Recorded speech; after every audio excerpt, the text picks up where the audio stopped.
This week, we watched a scene that could shame any country that calls itself civilized. Comfort Emerson, an Ibom Air passenger, was accused of unruly behavior on board. Instead of a whispered warning or quiet intervention, she was publicly humiliated, arrested, arraigned in court, and remanded to Kirikiri prison, all before anyone even paused to ask if she had been provoked. Eyewitness testimony now surfacing suggests that she actually was provoked. She was allegedly threatened by a crew member who said that she'd, quote, deal with her mid-flight. Supporters say she was simply asking for help to turn off her phone. That's not defiance, if I think about it. That's actually distress or anxiety. Enter the Nigeria Bar Association, NBA, who didn't mince words. Ibom Air's conduct was reckless, inhumane, and a direct affront to her constitutional right to dignity. That's a direct quote from their statement. Enter the Minister of Aviation, who, under pressure, by the way, ordered that the case against Comfort be dropped. She was granted bail, she was released, and her ordeal ended. But the damage has already been done. Legal and emotional trauma had already happened. So let's rewind about some time back, pretty much almost the same timeline. Music icon Kwam One allegedly slapped a staff member at an airport, at a private hangar. There was no court, no custody, no remanding. Instead, before the episode could grow legs, the government named him an aviation security ambassador. That man stopped a plane. Comfort was hauled to a correctional center. Kwam One got a sash and a title. And if that is not a syllabus on Nigeria's double standards, then what is, my friends? The contrast here is very glaring, so let me reel them out for you. Comfort gets handcuffed, paraded, imprisoned. Kwam One gets a handshake, an ambassadorship, an endorsement. If that doesn't make you wince at the hypocrisy, you need to check your pulse. Better yet, do like this.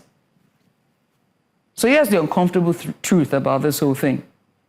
The truth is, no one should be stripped of their dignity, filmed indecently, or paraded. If you were among those who shared those videos in your WhatsApp group, do like this.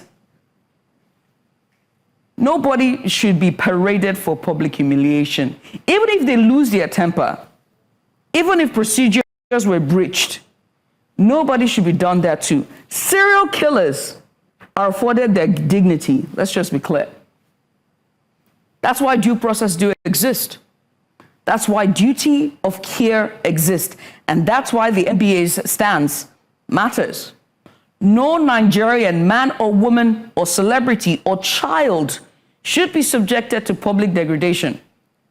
That's not justice. That's spectacle. It's barbaric. It's unacceptable, regardless of who you are or what you've done. Period, point blank, go home. And yet, time and time again, our system punishes the powerless and pardons the powerful. And I could go back in history and continue. In fact, it just happened. This isn't about Comfort. My heart goes out to her. This thing, I wish, it feels like a nightmare for her and her entire family. But the truth is, this is about every Nigerian who could someday be in her shoes, vulnerable in the moment, at the mercy of security protocols and judged by biases and impulse. If you look a certain way, you're light-skinned, because you are going to be profiled and biased, and the biases will just play out at you. If we want a grown-up country, if we need grown-up standards, because from what I can see, we're all doing child's play here, we must apply equally, just treat things fairly. So what needs to be done? What needs to happen now? Every in-flight incident should be handled with fairness, professionalism, and discretion. For God's sakes, discretion, no posturing, no public shaming. Airlines and security agencies must learn to de-escalate. jet to holidays every single time it's a Nigerian issue. Why can't we de-escalate? Why do we always have to escalate issues? Public accountability must apply equally. Whether you're a street vendor or whether you're a superstar. We can't undo what Comfort endured. And my God, those videos will forever be urged on the internet. But we can demand this. We can demand that this has to be the last time that the powerless get the gallows while the powerful gets a plaque.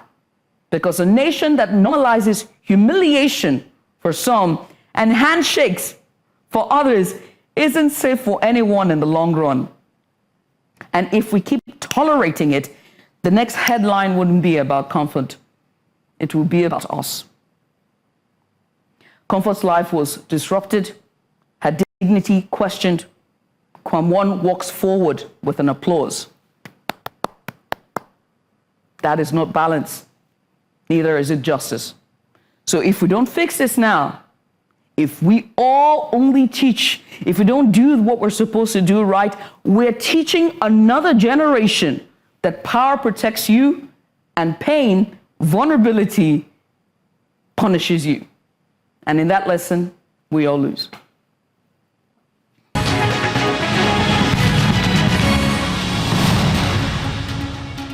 Morning and welcome. It's Breakfast Edition here for, well, it's always breakfast.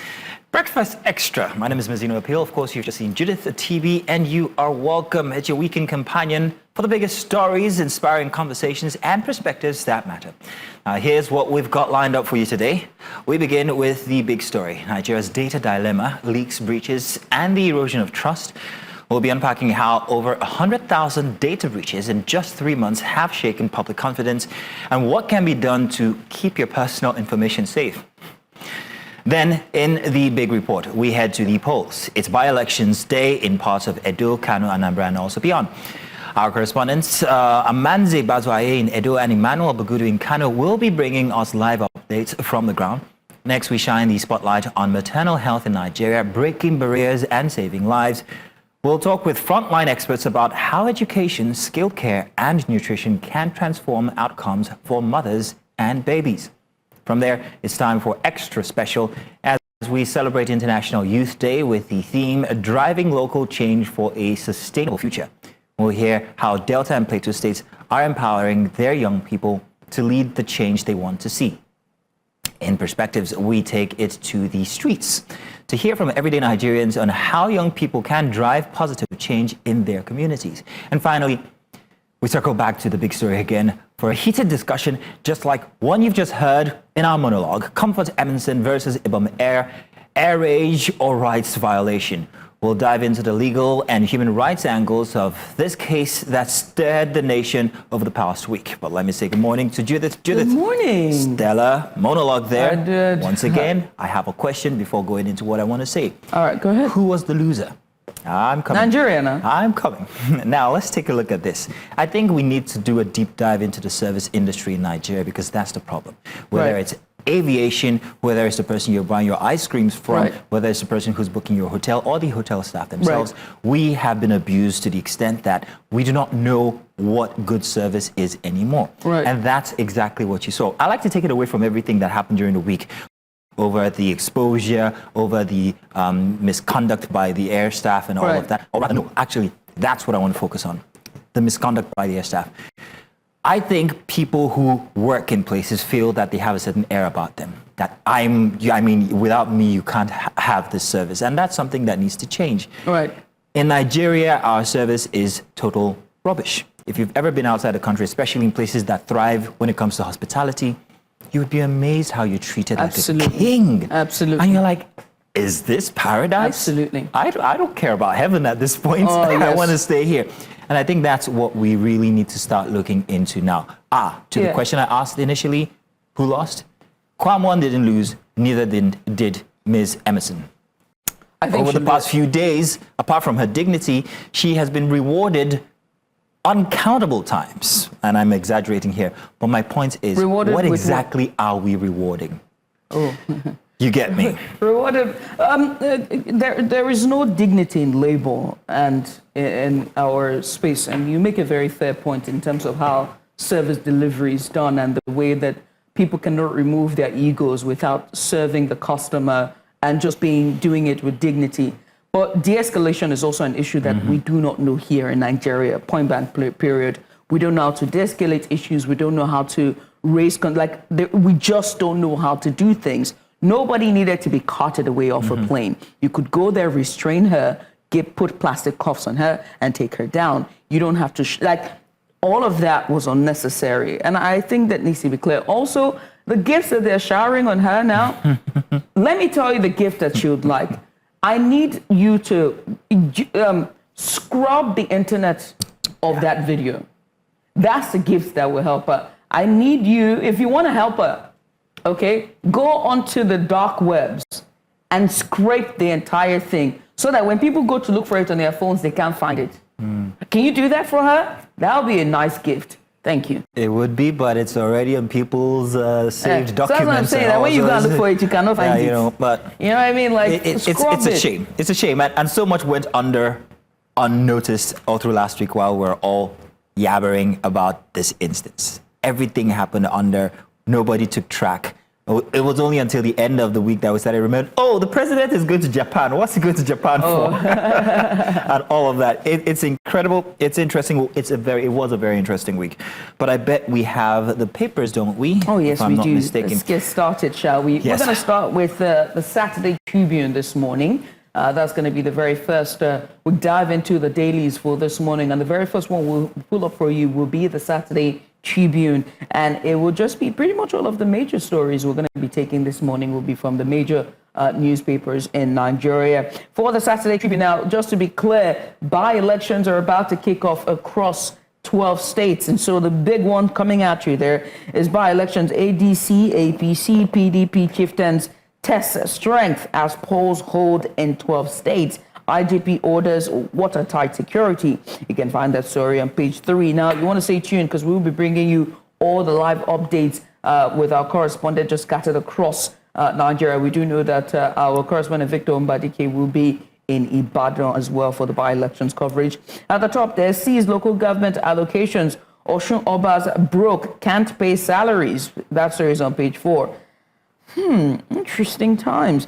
At the bottom there, Kwara bandit attackers came from Zamfara, page 8. You can find that story there. Miati Allah, president. Right next to it, the fire got Ayefele's music house again. Oh my goodness.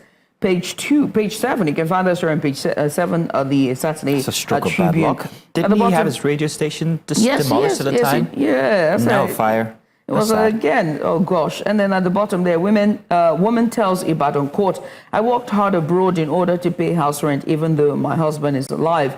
And that's on pages 12 and 21. Pretty much all the stories there for Saturday Tribune. Moving on now, let's go to our next daily. And the next daily is going to be, let's see now. The Nation. Front and center for the Nation newspaper this morning, you have these headlines. By-elections, all eyes on Okpawolo, Sulu, Ubasani, Makinde. Plenty many riders there, some of which ADC leaders downplay, let me zoom in there, by-elections as measure of party strength. At the top, FG finally meets oil benchmark after years of struggle, and this is something that went past us last week. OPEC, we have the bragging rights now as Nigeria because we met our quota, which is something that not many countries actually are able to do in the WhatsApp group of OPEC.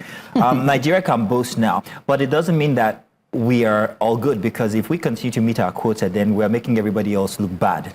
So that means oil prices are going to drop. They're going to be like, no, you can't keep doing this. And then there are talks of sabotage. There's always especially when the African country is actually pulling its weight. There's always that, let's just pull the plug on something. It's that thing. Let's break a pipeline or something like that. Moving on now, 58 passengers denied boarding on British Airways Abuja-London flight. Now, this is another critical look on aviation across the world.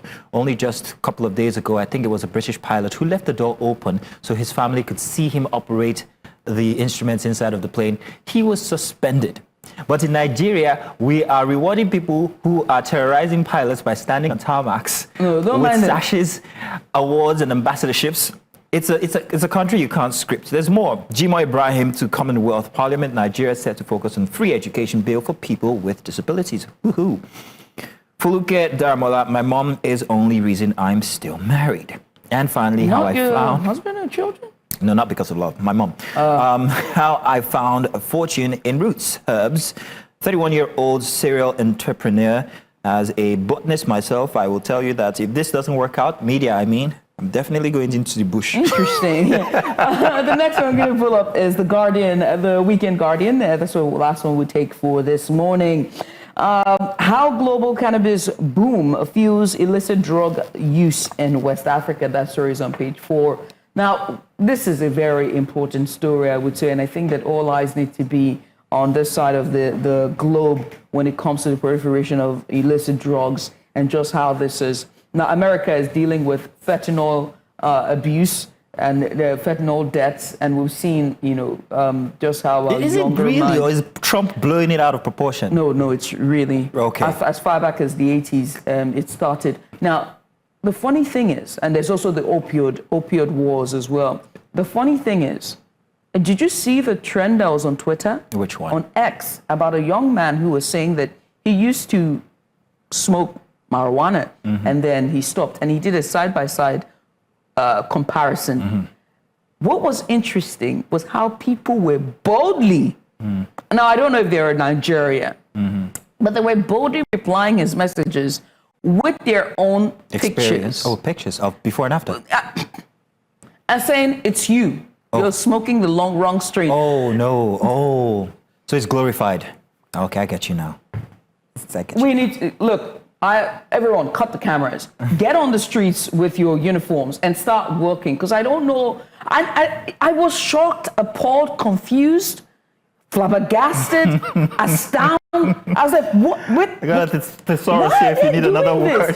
Yeah, like there are no adjectives to describe my confusion as to why they were so boldly saying, and they were shaming this guy, saying, look, it's not you, you're not doing the right thing. Well, may I say, even in Nigeria here, don't we glorify it in our music? They were Nigerians, on our Instagram pages, you see your superstars, they all have a blunt in their hands and they're doing these pictures, and it's out there. Nobody says anything. It's glorified. Yeah.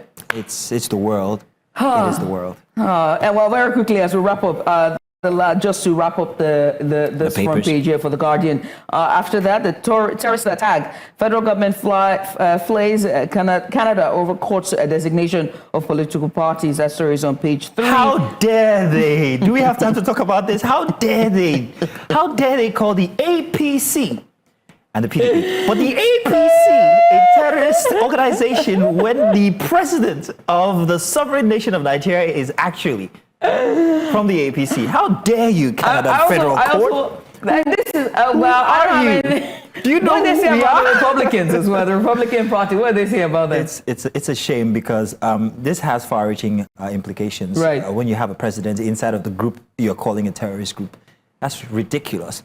And Mr. Egbavere, I think his name is, who was seeking for asylum in Canada, was the one that, you know when they say, now you put yourself for trouble. Yeah. He highlighted certain facts about the parties, in fact himself positioning it as a terrorist organization. And they're like, and now you belong to it, you must be a terrorist. And then go back. All of you, carry your load.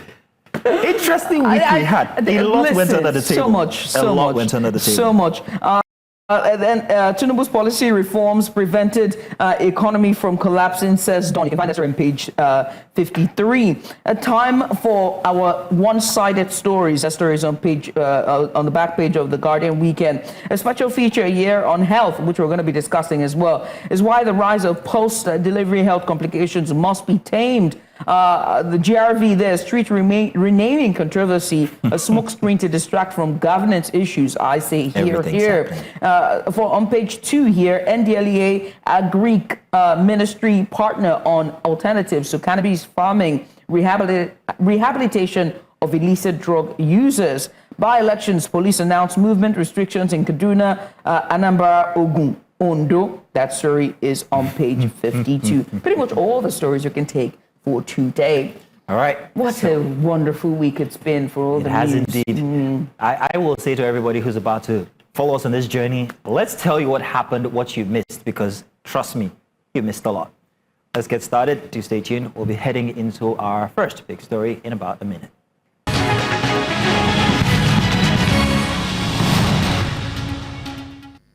Alan, welcome. It's time for us to get into our very first big story for this morning. Now, in an increasingly digital world, our personal data, our phone numbers, emails, national identification numbers is supposed to be shielded by laws, secure servers, and trusted institutions as well. But here in Nigeria, that trust has been shaken again and again. From shocking investigative reports uncovering illegal websites selling NIN details for as little as 150 naira, to Nigeria now topping Africa's list for breached email accounts and a staggering 119,000 data breaches recorded in just the first quarter of this year. The question is, how safe is our information? Now, despite the existence of the Nigeria Data Protection Act of 2023 and agencies that are tasked with enforcing it, breaches keep occurring. Some so bold, the perpetrators even advertise their services online. So today we're asking, what is driving these breaches? Who's responsible, and how do we rebuild the trust of a population growing wary of hearing your data is safe when clearly it isn't? Joining us to unpack this and these are these guests. We have Daniel Uba, Head of Innovation at Flowless Nigeria Limited. We also have in another location, Timileyin Akinmoyeje, reporter at the Foundation for Investigative Journalism, who has been on the front lines uncovering these illegal data sales. Also joining us live in the studio is Habib Eyinati Esquire. He's a privacy and data protection as well as expert, as well as associate with ENC Legal. Gentlemen, welcome to the program. You're welcome, gentlemen. Let's get started. So who do I ask first? Habib or Daniel? Is my data safe? Truly, honestly. Tell me, Daniel. Well, your data is safe, but maybe in not all situations. And it's good we try to get people who may not be conversant with the subject matter to understand what data breach simply means. So data breach are security incidents that leads to unauthorized access to your personal data. Data like your email, your phone number, your BVN, your NIN. So your data may be safe or not, depending on who is processing that data at a particular time. Because both public and private institutions have access to our data. Okay. Take, for example, fintechs. Take, for example, government institutions. So in the course of today's conversation, I believe we'll be able to discover how safe our data is. Let's not forget telecoms, because they always ask for the NINs as well. Exactly. And those people who meet you at events and ask you, please, can I have your email? I never give it to them. Is that a right course to take when I never give out my email address to random folk who just say, okay, sign here your number and your email address? Because I've always thought that was wrong. Habib. Yes. So, well, thank you very much. Let me start from where you stopped as regards, is my data safe? So asking that question is asking yourself, is my money safe? Because you have money in the bank, you have money in your wallet. So like I said, so it depends on who is protecting that data. It depends on the measures you put in place to access that data. If it is if you are the one keeping your own data. Right? The password to your phone, the PIN to your bank, your wife might know about it, your kids might know about it. So whether it is safe or not depends on how you manage that data. But when it comes to third parties, fintech, telecoms, and all that, so that obligation has left you, it has gone to them. It is now how they keep that data. But one truth is, there's no way we can absolutely prevent data breach. It's going to happen. Just that we have to ensure that we mitigate the risk. So when it comes to people meeting on the road and say, okay, please, could you please fill this form, give us your name, give us your email. See, so a lot of issues are around that. Because number one, they are doing something called data processing at that point. They want to collect your data for certain purpose, or purposes rather. But then, they have one obligation under the Nigeria Data Protection Act, which is the first one is that they have to notify you of why they want to get that data. For what purpose, for how long are they going to keep it, and all that. So not just saying, please, can you give us data? You have your full right at that point not to give them your data. However, if you would have to give them your data, you need to ask from them, why am I giving you this data? So either they're going to give you a form, which is a notice, or they refer you to a link where you can go and read about the privacy policy. So if they fail to give you that information, that's a breach. That's a breach of law when it's comes Long to and short, data it's not protection. necessary to give them that data. I have a right to say, no, I don't need Your full choice. Let me ask you, right? It's very alarming that about 119,000 breaches have happened in just the last quarter of last year, and there are websites that are actually selling data as low as 150 naira. And we have agencies and laws that are supposed to be protecting Nigerians. And so one has to ask where the enforcement lies in all of this, and what rights that Nigerians have to want to go after data privacy for themselves, and seeing that there are agencies who are supposed to be safeguarding and ensuring that these leaks don't happen. So thank you very much. So let me try to address the question, right? So yes, there's a report that we have at least 119,000 data breaches in the first quarter. The reported ones. the reported. A lot of others are not being reported, right?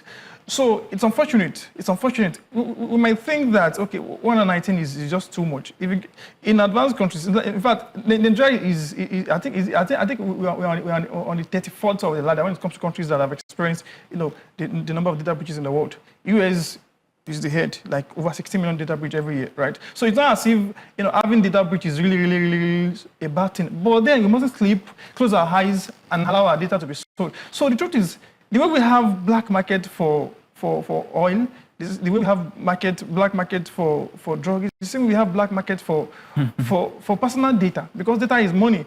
Imagine someone gain access to the NIN details of all Nigerians and sells it in the black market. That's a lot of money for that person, and we are all at risk, that we can't even imagine. So when it now comes to enforcement, that's where the problem is. We have laws on everything in Nigeria. Even about AI, we have laws that regulate AI indirectly. Now we have direct laws. So, but the problem is always the enforcement. So who are to enforce data privacy laws in Nigeria?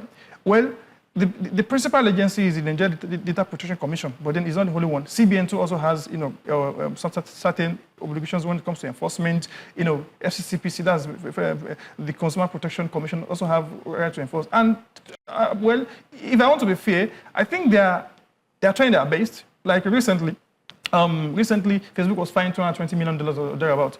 But the truth is, but the truth is, they can't sit in their offices and know these things, except to take these things to them, right? So we as citizens, we need to know what is meant by data breach. And when there's a threat to our data, we need to report to the appropriate, agency. But how would I know? That's the education we're talking about. How would I know There's no that there has education. been a breach? Exactly. I'm sure we'll come back to that. The rest.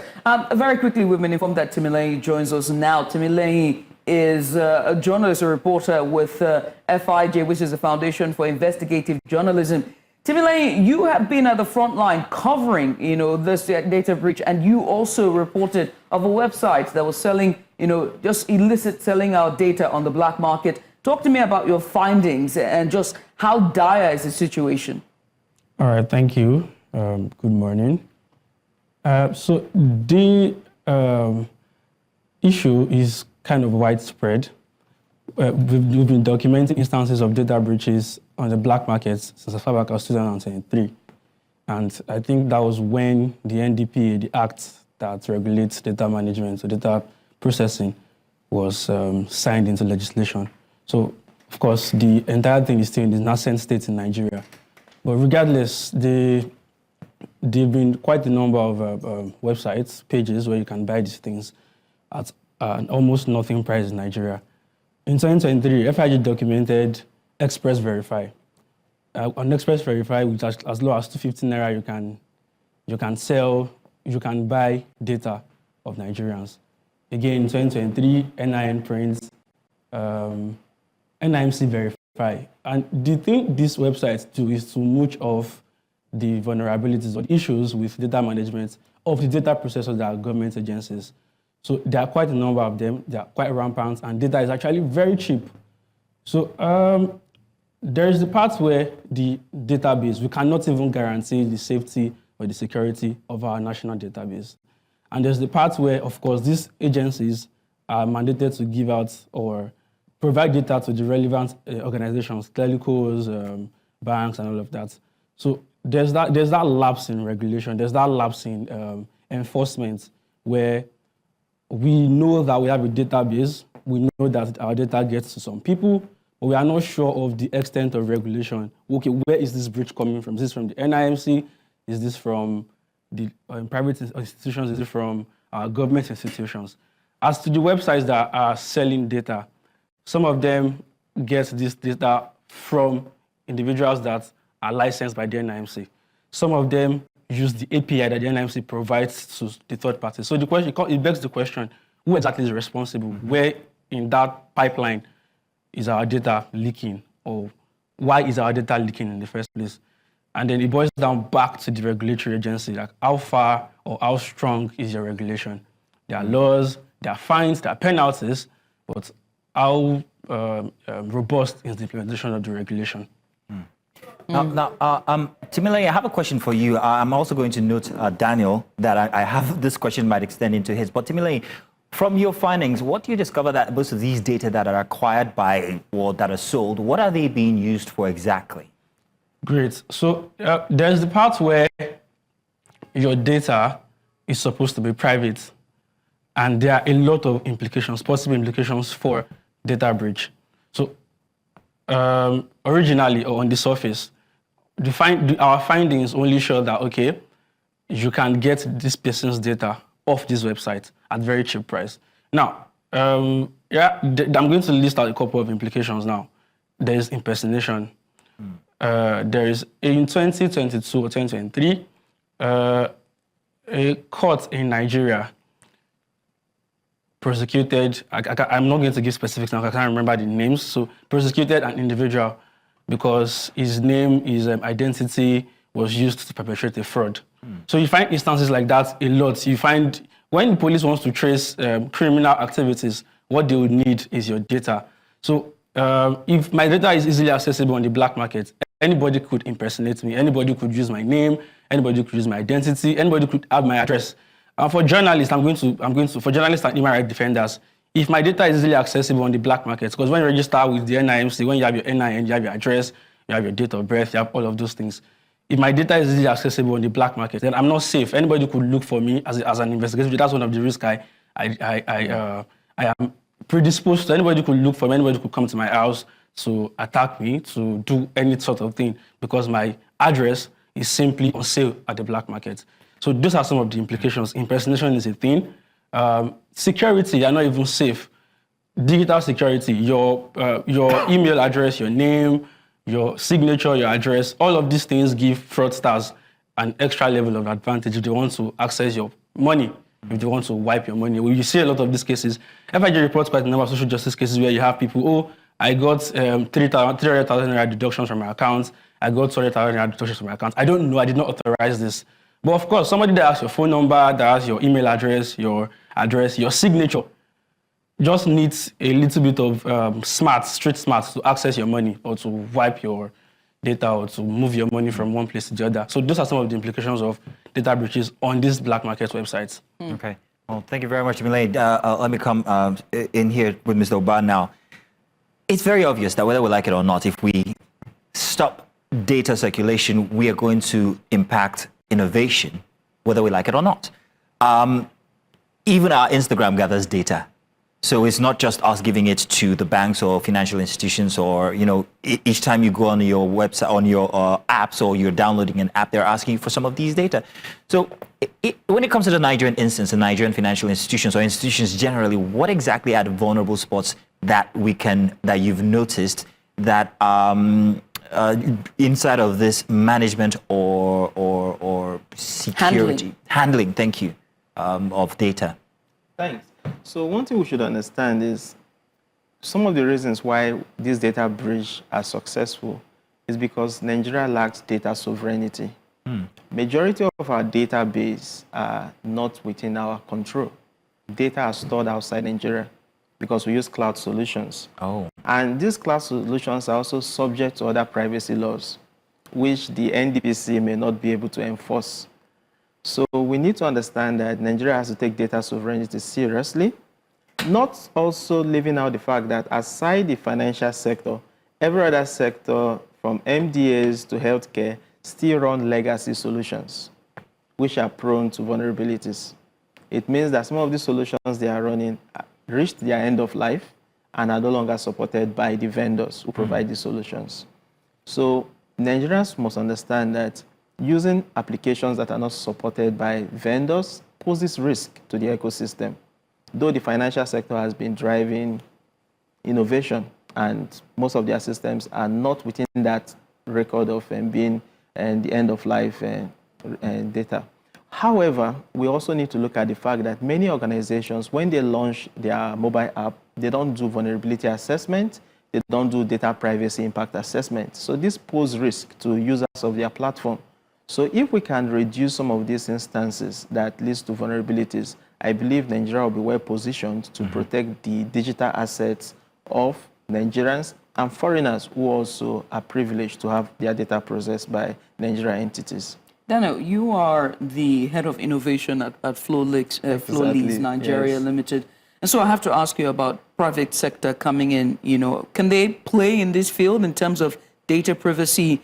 Is it that the Nigerian government or the agencies who are in charge of securities, data security, sort of their hands are full and tied and they need more innovation? And can private sector come in to make it more tighter?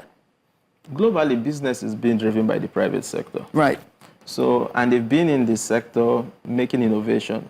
I know private institutions that have cloud servers in Nigeria, though it may still be at the early stage. So the private sector has a whole lot to play. And what they should also look at is retraining their staff, because the workforce for data protection is still very, very low. The skills in the sector is still low, though I know government has some projects like the 3MTT program that has increased the number of skilled personnel. But if you look at it averagely, how many certified data protection officers do we have in Nigeria? The numbers are still low. They can't meet our teaming need. The population we have should give us more opportunities to get young people certified in this ecosystem. So we need to look at the skills gap. Also, we need to look at private sector investing in infrastructure. Because if you don't control your infrastructure and you depend on foreign entities, they can use your data for marketing. They can use your data for research. And you would not be able to regulate them because, one, you don't have the keys. They have the keys. So we need to look at getting the private sector to invest in the sector, and that will bring about growth, you understand? Growth indeed. But Habib, I have to ask you, right? Lawyers like to use lacuna, so permit me to use the word lacuna. When we look at the laws itself that is supposed to be, protection for Nigeria's data privacy, you've studied the law, you know it. So I have to ask you, are there any gaps? What, if you were to restructure it, what would be some of the 3 priorities that you would want to focus on? But most importantly, what are the lacunas in there? Okay, thank you very much for an interesting question. So, well, there is no law, such law, that doesn't have its lacuna, as you said, right? So, currently in Nigeria, the principal law governing data privacy is the Nigeria Data Protection Act, and then recently they released a guide. So that is the guideline to the implementation of general application and implementation guidelines to the NDPC. So the guideline is like an extensive explanation of the hack, how you should apply it and all that. So what are the top 3 priorities when it comes to enforcement? I think I'll start from accountability on the part of government. You see, people talk about privacy breach in large number, and in those instances it involves government. Like Timileyin said, there are websites that if you search them, you would know, if I put your name there, I would know the number of companies in which you are a director there, not CSE website too, right? And then we're talking about the issue of express verify. So there is no way this information would leak without somebody within the government, whether officially or formally or informally, leaking people's data. So you're right out of Facebook, that you even find it difficult to enforce, the sanction you're given. So what measures are you taking within government agencies to train people about, to train government staff about data handling? So where there is data breach, what measures are you taking to punish such persons? So the enforcement should start from the government side before running after, chasing the cloud, chasing the public until we are fine Facebook today, we are fine Meta tomorrow, we are, how that. So there are a lot of issues going, within government agencies. So I feel that the fact that the NDPC is not an independent, agency is a big problem, right? It's like you want to go and arrest your dad. I mean, it's going to be difficult, right? So I think number one is that NDPC needs to be independent.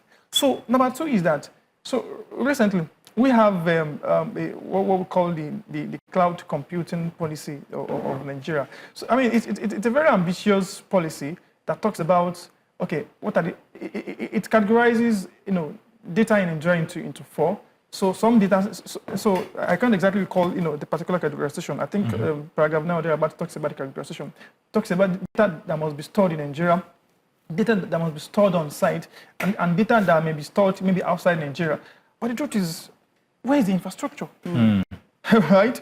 Because to set up data center is not chicken change. And if government wants to set up data infrastructure, there's no trust. I mean, I would not be comfortable that the government is capable. Exactly. So like I said, we need private agencies to come into place to do that. But then where is the market? People prefer to go to the US, to go to the Netherlands to do that. So I think that there should be partnership within the government and private individuals should be encouraged to ensure that we have local data stations in Nigeria. Let me tell you, in the United States have access. I think recently this year they passed a law that allows them to have access to all data stored hosted in their in their country. So even if the data of our president is stored in I don't want to mention any brand name. So and that cloud infrastructure is hosted in the US, right? US government can even have can gain direct access to any kind of whether sensitive or not sensitive. So far it is stored there. So we need number one, independence of the the commission. Yeah. So number two, we need to have local infrastructure in the country, and then number three is there's something we call, cross-border data transfer. I mean, it still boils down to having local infrastructure. Most of our data are not, being hosted in the country, right? We are being hosted outside the country. But all over the world, there are measures that are in place when it comes to transferring data out of the country, right? So, at least like a gatekeeper. Framework, exactly. So cross-border data transfer is, it's, transferring sharing information exactly in more secure manner between one country to another country. So there are measures all over the world, right? And then there are safeguards. But as far as Nigeria is concerned, that safeguard is not sacrosanct yet. Even the guide that was released, few months ago did not really, talk about, how this should be done. There are instruments that you need to put in place to when transferring it out of the country, like standard contractual clauses, BCR and all that. So these things are not in place because the government, NDPC ought to be the one to come out with these things or to sanction these things, but these things are not in place. So we are still, in the dark as regards, that sacrosanct measure that you need to take when you transfer data out of the country. And every minute we transfer data out of the country from Nigeria to other countries. So I think we need to plug these holes. Just like I have Timileyin who's on. Timileyin, my next question is for you, and then I'm going to jump back in here again. Timileyin, now in your findings, your discovery, how do people normally get to know that their data has been sold or that their privacy has been breached? Do individuals actually know at any point in time that they have had a breach? Okay, I don't think so. So in July, I reported how the Oyo State Teaching Service Commission left a bucket, essentially like a drive, a cloud file on their website. And on that cloud file, you'd see for hundreds of people, you see their data from their certificates, their birth certificate, their medical records. I believe those people applied to the Teaching Service Commission for employment. When I documented that story and called the attention of the Teaching Service Commission to it, we'd expect that because according to the NDPA, people whose data have been breached have the right to know by the agency responsible for processing that data. But the Teaching Service Commission or the Oyo State government did not come out to acknowledge that, okay, this happened, and did not come out to offer any sort of recluse or comfort, so to speak, to these people. So in Nigeria, a lot of us don't even understand or know. I mean, you go on X, for instance, and you see people willingly or voluntarily releasing their information. A lot of us don't even know what constitutes data privacy breaches. And a lot of us don't even understand the implications. If we see it, be staring at us in the face. And a lot of times, we cannot tell until we start feeling the consequences. Someone will only know that, oh, I should not have given my passwords or my email address or my even house address to a random stranger until they suffer the consequences. So I think there's still a lot to do on the part of the agency that regulates data in terms of sensitization, on the part of the NOA too, because I think they are supposed to be an agency that informs Nigeria. And like Habib said the other time, I think that government agencies need to be held more accountable. I've documented about 6 or 7 cases of data privacy breaches from all contexts and angles in the past 2 months. And there's the agencies that are most culpable, or the people that are most culpable are government agencies, the NIS, the Nigerian Immigration Service. In 2023, someone found that if you tweak a part of their URL, just by putting digits, you can get people's appointment data. I tried it and it worked. Wow. There has been no calls for sanctions. There has been no punishment. They've not announced anything to that effect. The Oyo State Tescom is another example. The NIMC too, although the NIMC will tell you that their database is very secure, but we see websites where you can buy data, where you can sell data on the black market. So people would not know. People don't even consider these things serious enough until they feel the consequences, until they feel the consequences. And as such, I feel that I think that government agencies should be more proactive in sensitizing people and also protecting individuals' data. Because who knows? Nobody knows. Nobody knows what these things are. Nobody understands the extent to which they could be dangerous or could be damning until they feel the consequences. Okay. Now, thank you very much, Timileyin. Daniel, now, when I download music or if I use music on any of my material and I put it online, I'm flagged. So that means there's some sort of encryption. When it comes to data, is there any innovation that will help or could help or that is in place where my data being used somewhere else could flag me, letting me know that, oh, your data is being back marketed? Is there any such? Okay. Now, one thing we should understand is both the user and the organization who is processing the data have obligations. Mm-hmm. So let's look at the user. Responsibility for the user. One thing you should look at is you should try to make sure you have multi-factor authentication. Mm. Because if you just depend on your username and your password, that is not enough to secure your data. For organizations, they have a duty of care. Just as Timileyin said, whenever there's a data breach, they have to report it, inform the data subject, and also carry out some remediation. So there are controls both the organizations and individuals should implement so that whenever there are instances of security incidents, because we are only focusing on data breaches, but data breaches starts from security incidents. Mm-hmm. Security incidents are actions that may lead to data breaches. So we should not let it lead to a data breach before we take action. Mm-hmm. So we should start curbing it from that point we discover it's a security incident. So to bring it full circle now, when we bring in the law, Habib, what obligation do I have or no? What recourse do I have when I identify that my data has been misused? Sue everybody. Yeah, but then again, in fact, let me rephrase the question, Habib. How much of a disaster are agencies like Timileyin has just mentioned looking at in the future if everybody was to sue everybody? So let me start from where you stopped. So there's a website called Have I Been Pwned? PAWNED. So if you type it, you put your email there. So it's going to tell you if your email has been compromised. Are you sure they're not gathering data themselves? Because you see how enticing these websites are. Exactly. So I got that from a cybersecurity expert, and the first question I asked the person was, what is the integrity of this platform? Well, relying on the person's on the person's opinion, judgment, it was like, this is very bad. But I am not speaking for them, right? Mm-hmm. But let me jump to that issue. Okay. So when it comes to the data subject, obligation, right? Mm-hmm. Yes. So the thing is, we need to understand that data subject, they have rights. They have rights provided for them under the law. And when there's an issue, it's not always prudent that you rush to court. We have 119,000 breaches just in the first quarter of this year. Even of them go to court, I mean, there are going to be a lot of issues. So there are remedies under the law, right? There are remedies under the law. So number one is that the guide that was released recently, so it has a breach, data breach remediation, provision. If you go to Article 33 of that guideline, also I think Schedule 9 or thereabouts of that guideline, so also provide a form. They call it SNAG.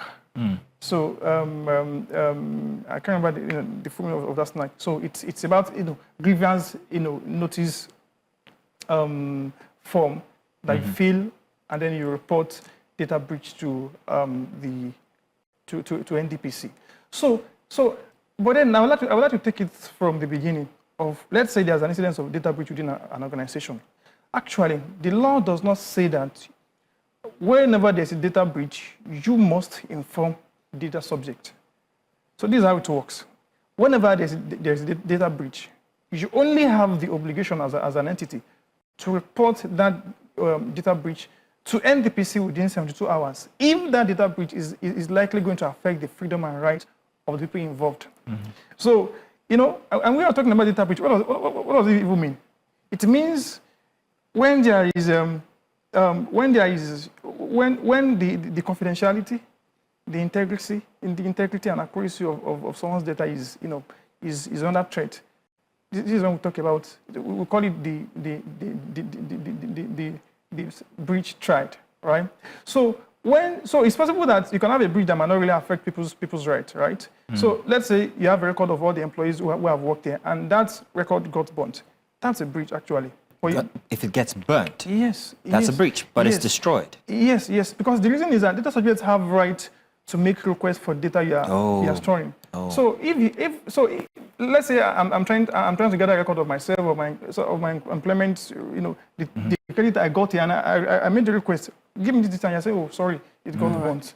That's a breach, right? Yeah. So it now said, so you only report if that breach is likely going to result in, is going to try to negatively on these subjects, right? Okay. So, but unfortunately, the law now narrowed down when you can say it is likely going to result. Okay. It narrows it down to just three things, which for me it is very, very unfortunate. So number one is if it's going to expose that data subject to incidents of fraud, identity theft, I was going to affect the sensitive data of that particular person. So what happens if somebody wants to sell my data to cyberstalk me or cyberbully me?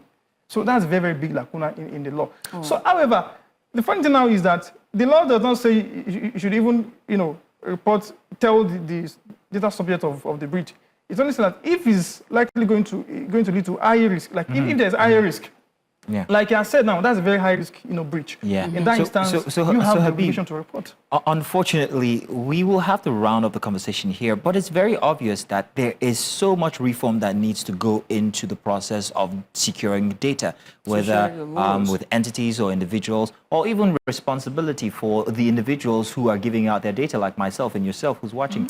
Every single time I accept a cookie, a star dies. Every single time. Oh, those cookies. Yeah. Star die. I don't even know what flavor they are. I have to put in my email so I can get access to read an article. A star dies. That's why we have starless skies. Gentlemen, thank you so much for coming. I appreciate you. Thank you very much. Thank you very much, Timileyin, as well. Yeah. Thank you. It's pretty much all we can take. Stick with us because coming up on the hour is the headlines. Don't go anywhere.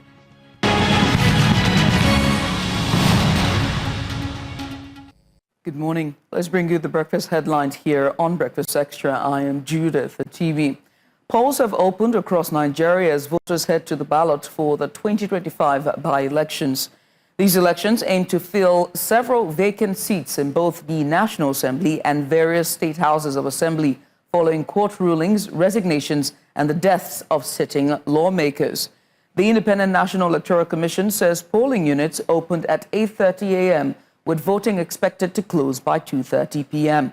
Security has been heightened in key states and observers, both local and international, are monitoring the process closely. INEC urges all eligible voters to turn out peacefully and ensure a credible electoral process. Results are expected to be announced within 48 hours. And now to the Federal High Court in Abuja, where the Federal High Court in Abuja has struck out a suit filed by a factional Labour Party chairman, Julius Abure, over the exclusion of his faction's candidates from the forthcoming Federal Capital Territory by-elections. Delivering judgment on the suit, Justice Suleiman Liman held that neither of the factions within the Labour Party concluded valid primaries as required by the Independent National Electoral Commission's guidelines. Liman further ruled that, given the circumstances, the Labour Party currently lacks a recognized leadership structure. With this ruling, the party's participation in the by-election remains in limbo, pending any fresh legal or political moves. The All Progressives Congress, APC, has strongly denied claims circulating in various media outlets that a Canadian court declared the party a terrorist organization. In a statement issued on Friday, the APC described the reports as highly erroneous, clarifying that the Canadian court made no such designation regarding the party. The controversy stems from media misinterpretations of a court decision in the case of Douglas Egavube versus the Minister of Public Safety and Emergency Preparedness, where the applicant sought a judicial review of a ruling by the Canadian Immigration Appeal Division, IAD. The IAD had previously found Egavube inadmissible to Canada under the country's Immigration and Refugee Protection Act. The party emphasized that no part of the court's ruling attributed any wrongdoing or terrorist designation to the APC. And away from politics, as residents in the Guaco district of the Federal Capital Territory are still grappling with fears of a secondary fire explosion after Thursday's tanker accident that caused a major fire in the area. Eyewitnesses say the initial incident occurred at a U-turn but escalated into a full-blown inferno after police attempted to move an arrested tanker fully loaded with petroleum to the station. While being driven by a police officer, the tanker reportedly tipped over, spilling its content on the road, resulting to a fire incident that caused major traffic buildup. Our correspondent Joshua Marai is on the scene and brings up to date on the events. We'll bring you that report in our subsequent bulletins. In the meantime, it's now to security, as outrage is mounting in Zamfara after coordinated bandit attacks in Kwari Namondu local government area. Community leaders say 53 villagers were abducted, with at least 35 murdered in captivity after ransom demands, while others regained freedom following payments. Some locals from the affected community staged a peaceful protest at the entrance of the Zamfara State Government House in Gwasu, demanding urgent and improved protection and justice for the victims.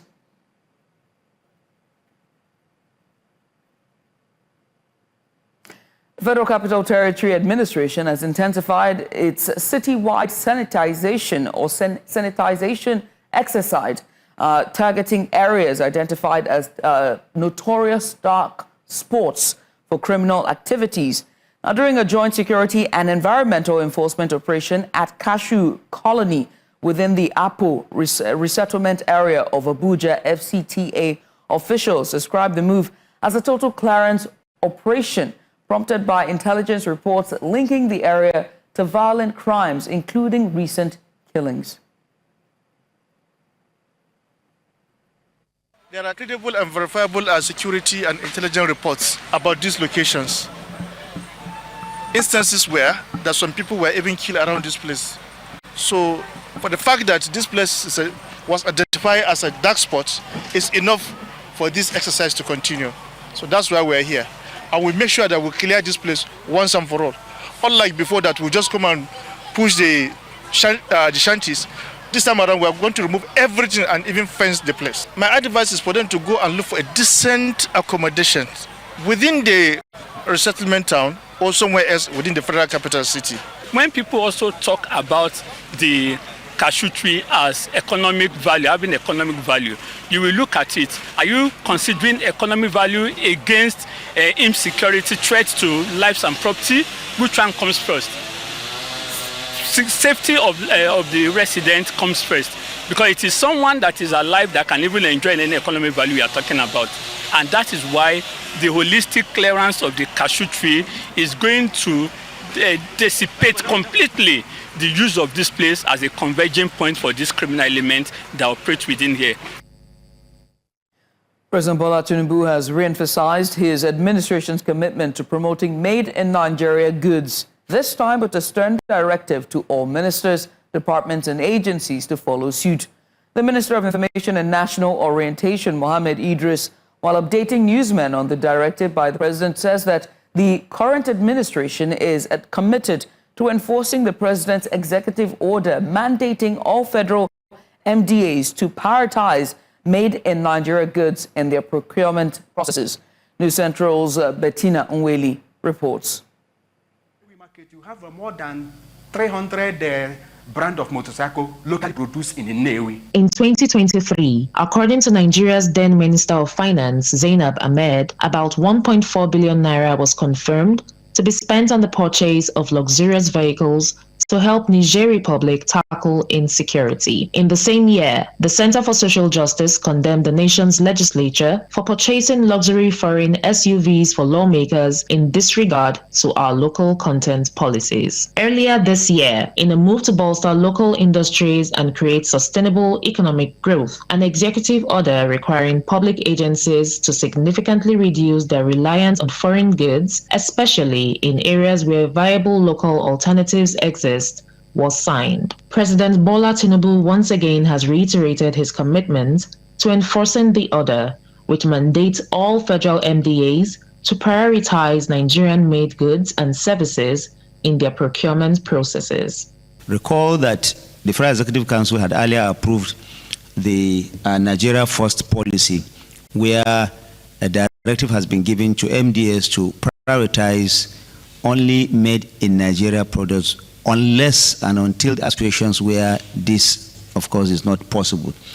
And so further to that, Mr. President and the Federal Executive Council today considered that MDS must give preference to this, the local use of companies in the delivery of works and services. Over the years, despite making high-profile purchases, questions are being asked of government agencies about ensuring compliance to buying made-in-Nigeria products as being championed by the President. It's a good one, but policies, the Nigerian government policies have been characterized with lack of enforcement.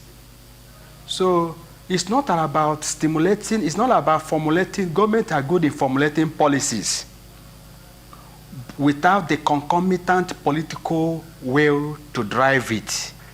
More or less, in most cases, it will end up on black and white papers. The government and the Attorney General of the Federation must extract the Public Procurement Act to look at what is contained there. You don't just make order that seeks to conflict with other existing law, because the President cannot, by executive order, rewrite, alter, and amend an existing law.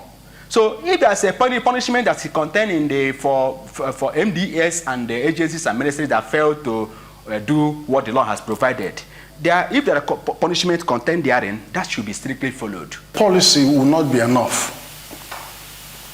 because you need more than just policy. You need very strong political will. But the president doesn't like those. But also you need strategy that would enable you to deliver, so you can have a convergence. And then you need to have enforcement. If you don't have penalties and enforcement, just forget it. It will be another waste of time. The political signal is very important for private sector to respond and then to incentivize investors. Just political will. Because why is political will very important? If we've got some laws now, we've got the local content law that says if we don't export any raw material that is less than 30% value addition. That is from Raw Material Research Council, and that has sailed true. That is the kind of policy that you need. As the nation awaits enforcement mechanisms, Nigerians are watching to see whether this marks a turning point, or is it simply another swing of the pendulum. In Abuja, for News Central, Bettina Nweli. And thanks to Bettina and Willie for that report. That's pretty much all we can take at this hour. Join us at 10 for another bulletin. My name is Judith at TV. Stay with us.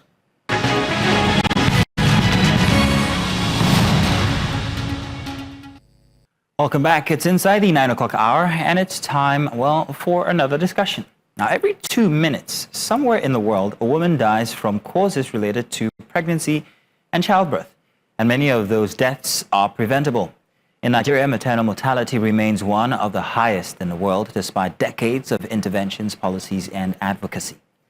From challenges like limited access to skilled health workers, inadequate nutrition during pregnancy, cultural barriers, and also poor infrastructure, the road to safe motherhood is often lined with preventable risks.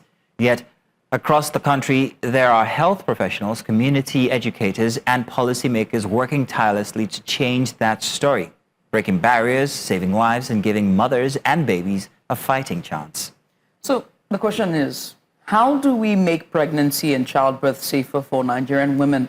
And what role does public health education and nutrition play in improving outcomes?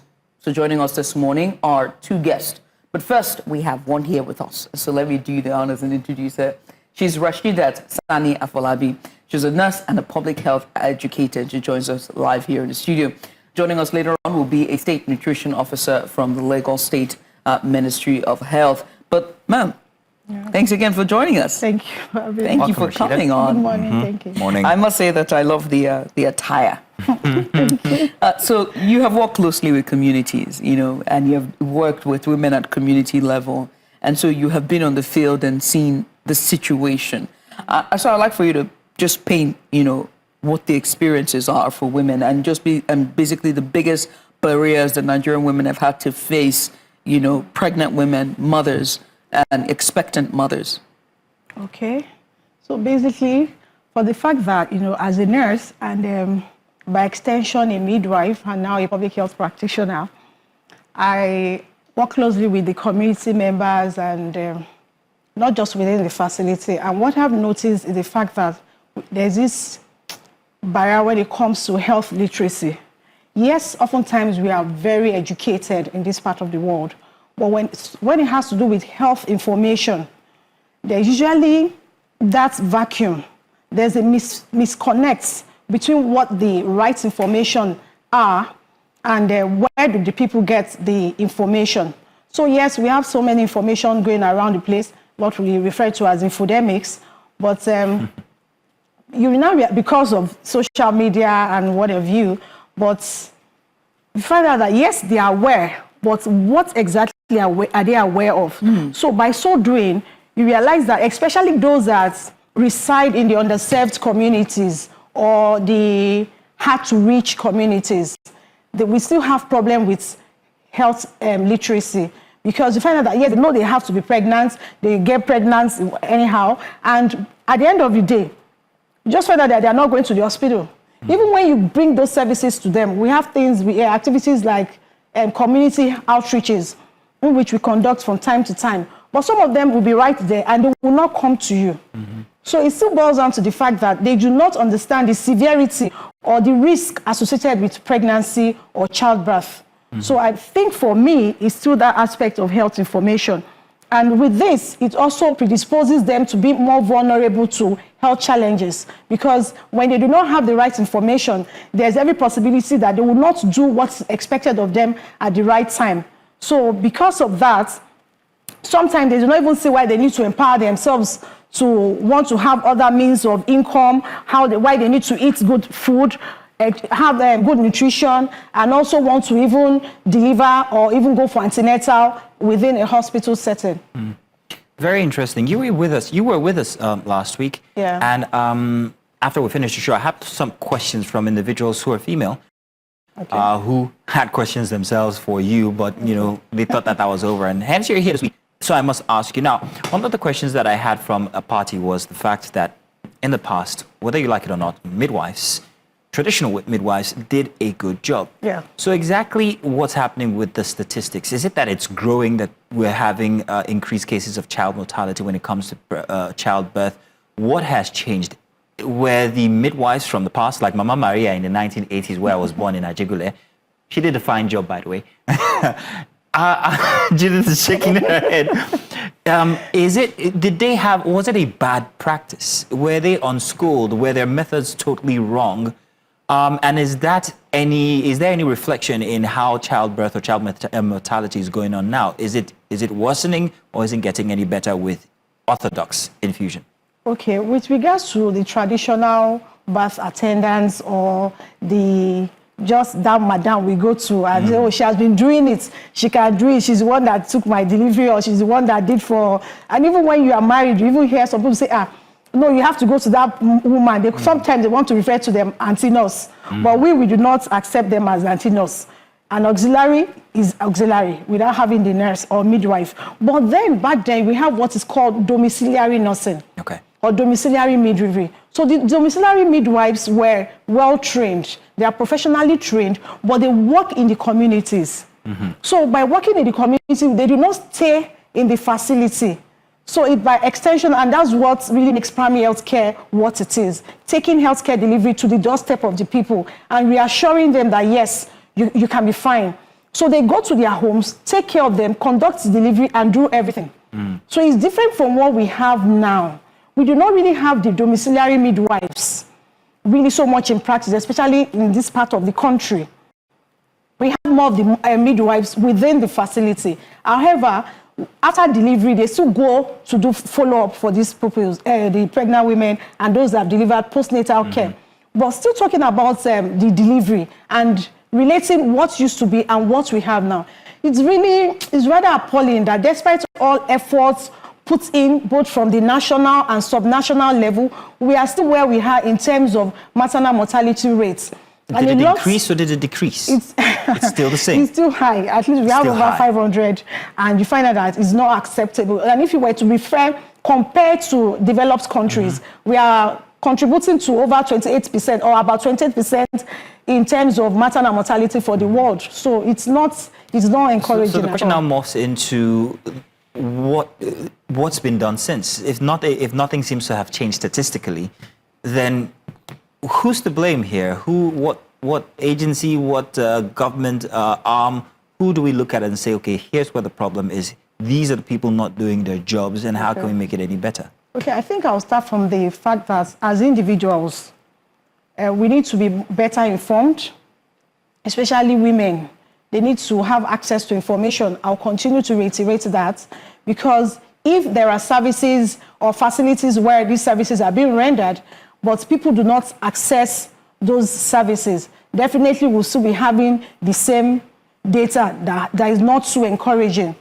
So for the individual level, people need to be better informed regarding their maternal and child health, where they can get services from. Then also, in terms of infrastructure, we need to also improve, and this has really improved, even at the primary health level. You find out that there's so much being done in terms of restructuring and also ensuring that an average primary health center is a place you really want to be. And also, manpower, the human resource. In as much as I know that the government is doing so much to ensure that there is this replacement of people that exit service, but then you also find that our population is not smiling. We keep increasing geometrically. What about the cost of giving birth? Yeah, I know that especially in Lagos, Judith, I'm sorry. I know that especially in Lagos that it is free to an extent. Is it? Is it or isn't it? No, it's not. Because I do remember when I was at the primary health care, it was something I was doing. All the other side things that we do. It was very interesting. I was with an observer group, and they were doing it under the radar, so the public health facility didn't know. So you have to pay for things. So you're paying for the mother has given birth. Don't get me wrong, right? But she's paying for soap. She's paying I get for. You now. So it's posed as being free, but underneath you're still. But there are things that she's paying for, right? And what was interesting was that the people I was with, they were making those payments, but it's free, but it's not free. It's a Trojan horse. It's pretends that when you're in, you're buying all of that. Noting that now, Rashidat, is cost a factor? Are people running away from these provided systems and going to Mama Maria, and is that causing what we see in the stats not moving? Okay, you know that even if they go to wherever they go to, whether the TBAs or Mama Maria, in the community, they will still have to get these products themselves. If I were to go to the hospital, definitely I know I need some basic things for my own personal use. Do you understand? So, but when it comes to the service delivery, you will not, for me, to the best of my knowledge and experience and exposure, I've never heard or seen where soap is being sold. Do you understand? But when it has to do with delivery, the antenatal care, they'll probably pay for registration, which is very, very minimal. I think like 2,000 or 2,500, which I feel is reasonable enough. Then throughout the period of antenatal and delivery, yes, they're going to have to pay for basic investigation, you know. Then after that, delivery at the primary health level is absolutely free. You are not paying for that act of delivery. Then except maybe for consumables, but major consumables are even free for normal delivery. Do you understand? So if you were to compare it to what is even obtainable with the traditional birth attendants, they are not in any way cheaper. Yes, we work closely with them. They are not cheaper, but because people pay instrumentally. So at the end of the day, they do not even know that they've paid so much, and they go more often, even when it's not really necessary. You find that they keep telling them to come as against what is obtainable in Orthodox, where it is structured appointments they are given, and is an individualistic care as against what's obtained in the other side. Right. Do we have enough? I don't think we have enough time. We want to go on a break. So let's quickly go on that break. When we return, we're going to talk about the high-risk pregnancy and how, you know, public health care plays in all of this. But after the break, stay with us. Don't go anywhere.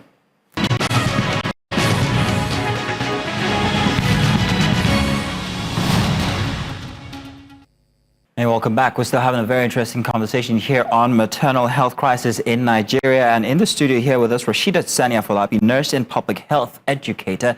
She's been educating us about maternal mortality in Nigeria, why we've got such a high risk, and perhaps maybe things that we could do as individuals or even the government that could help reduce that number. But before we left, Judith had a question coming.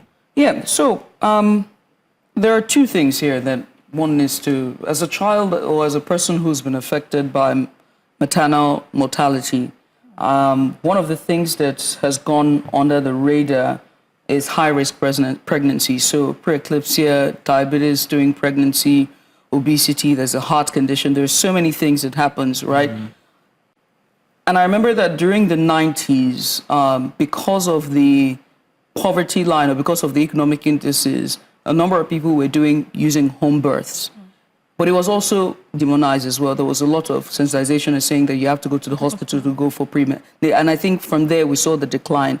But as we're talking about bridging the gap, it seems that, you know, those home births or those auxiliary nurses or those midwives are important. Those local ones are important to meet the need. So how about education? Educating those midwives where they can see the signs of what could be, you know, signs of preeclampsia or what could be a high risk pregnancy, you know, just so that they can educate. Because I feel like one of the reasons why we're seeing a decline in them is because of they don't know, they were demonized, and the deaths.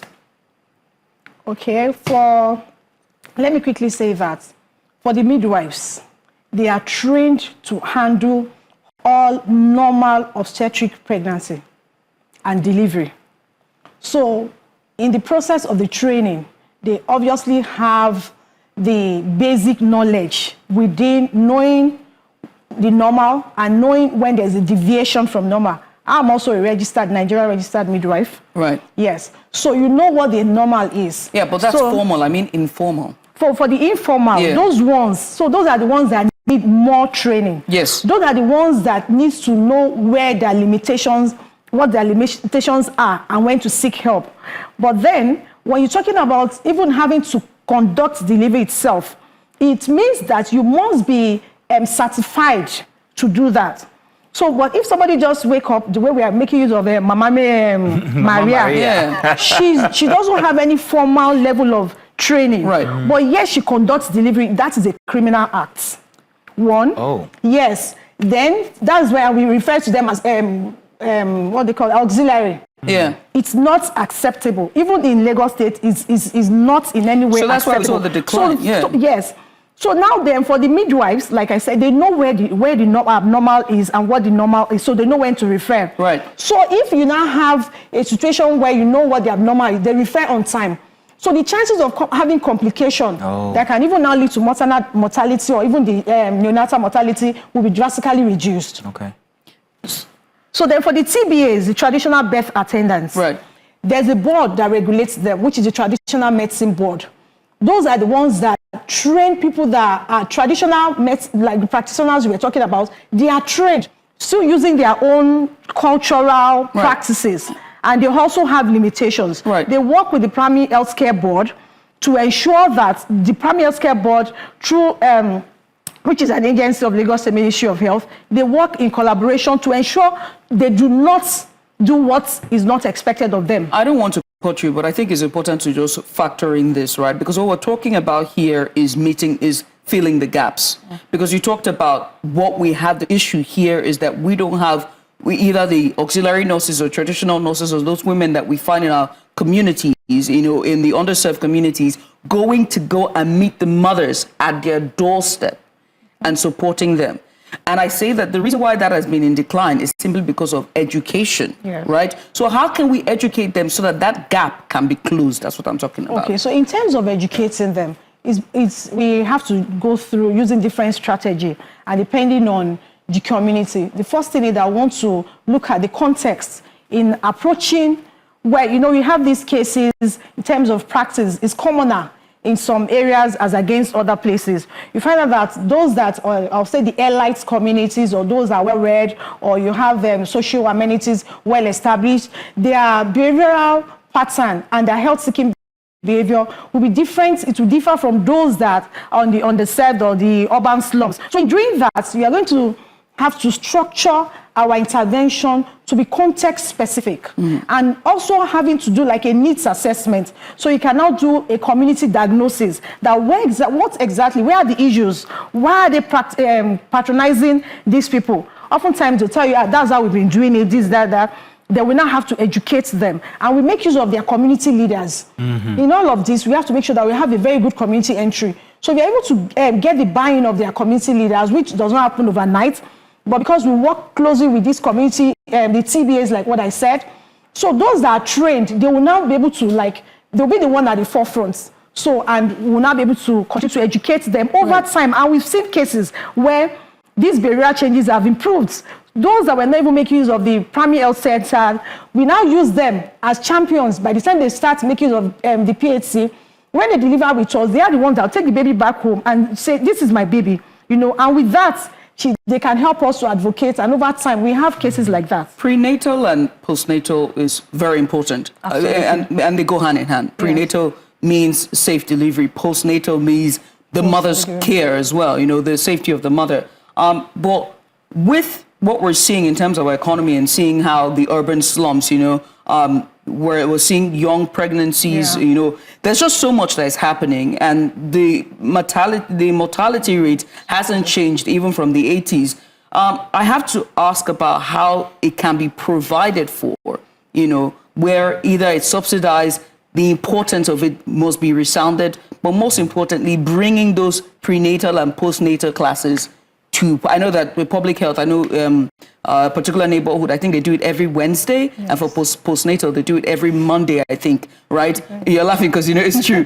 You see them with the pregnancy and they're doing the dance and they're playing music for them. But there's a dance? Oh, they do dance. They do pregnancy dance. What they do. So it's fun. Exercise for them. So again, there's so much I don't know as a man. It's very fun. But still, there are still people not in that bracket.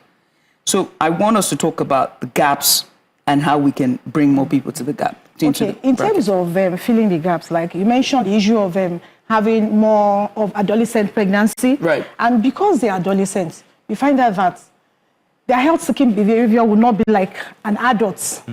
So they can live forever. Yes, it differs to a very large extent. Sometimes they don't even know that they are pregnant.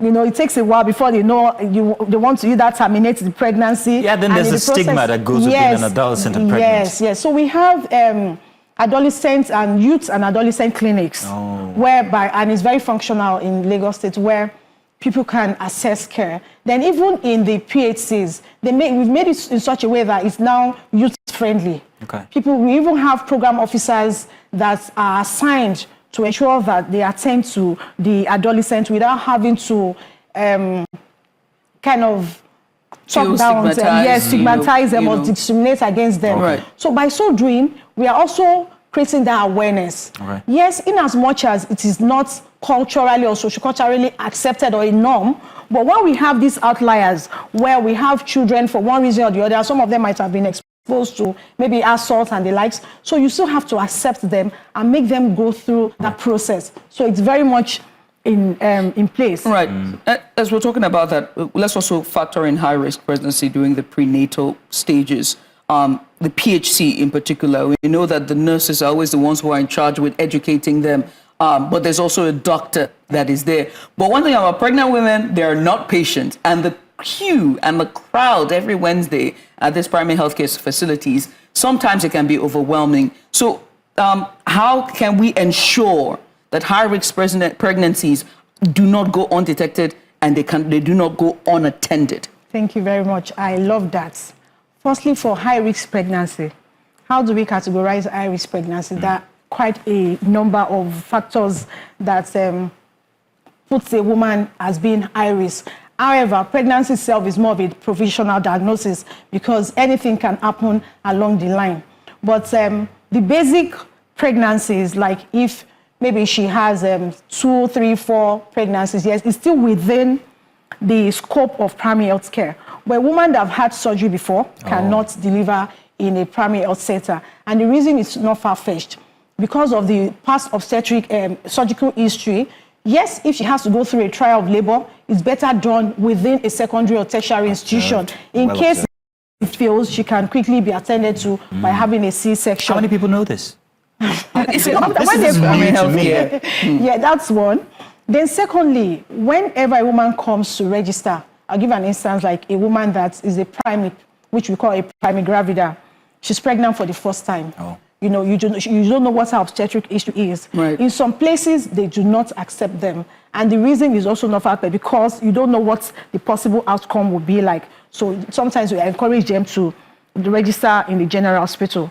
Then also a woman, whenever you come to the hospital, they are going to take history, especially, and that's why we encourage from second pregnancy. So we can ask questions. You have a baseline. What was your previous pregnancy like? Even though no two pregnancies are the same. However, you have something to serve as a guide. So with that, you can now know if it's a woman that you are going to have to deliver. Okay, let's take, for instance, she registered in a primary health center in her first pregnancy. Everything went well. Delivery was okay. By the time she got to probably 7 or 8 cm dilated, only for her her blood pressure to become so high. You know, yes, we have doctors working in the 24 hours facility, but that's not enough. If eventually you are trying to bring in that and it's not really coming down, you know, you still have to refer.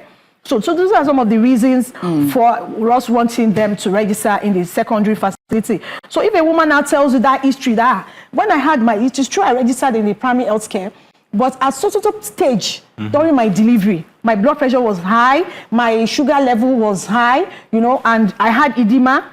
Definitely, you will know that such a woman has fallen under the high risk, so she will not be able to still be registered in the primary health care. So as a man, currently I'm beginning to see the relevance of prenatal care. Yes. Because I just thought that, you know, I'm only just learning the good air for song and dance now. But there's so they much, have to move there's so much and we then don't make know them dance, as male folk. There's so much we are unaware of because we just feel that this is just solely the responsibility of the woman or women or, you know, the healthcare system. So tell us, what responsibility do men have when it comes to their pregnant partners? And it could be anything from awareness to anatomy, because I hear that there are certain anatomical obligations that I have that every man has when their wives are pregnant. Do tell us about some of these things that we don't know as men. Okay, firstly, let's start from the physical changes that occur within a pregnant woman. You know, sometimes because of the hormonal changes, you find that her color might change, and as the pregnancy increases, progresses, find out that she becomes a bit darker. The melanin is more conspicuous, you know. Her nose grows bigger. Yeah, some people. It widens as well. The feet. Yes, but ideally, widening is different from swelling. Yeah, right. Because that swelling, yes, is very... It's very Jesus, you know so much about this. Have you Yeah, had a baby before? No, so the thing, no, I've not been. I like the my fact mother, again, I lost my mother during childbirth, and so that really forced me to learn. And then I've seen birth around me, the women around me, my stepmother, you know, my half siblings. I watched them. I've brought children into the world, and so it's very important for me to educate myself. And and my sister as well. You know, so I want to do that. That's interesting. I like that, and that's how it should be, because even before the act of even conceiving, we have to start from the education, from the adolescent girl child, the menstrual health, hygiene and the likes, then up to even the youth. Ordinarily, you find out that in this part of the world... I don't want you to derail from the male folk and what... Okay, for the males, so for the males, you find out that ideally, while we're educating the girl child, we should also be educating the boy child, and it goes on like that up to when they are about to get married.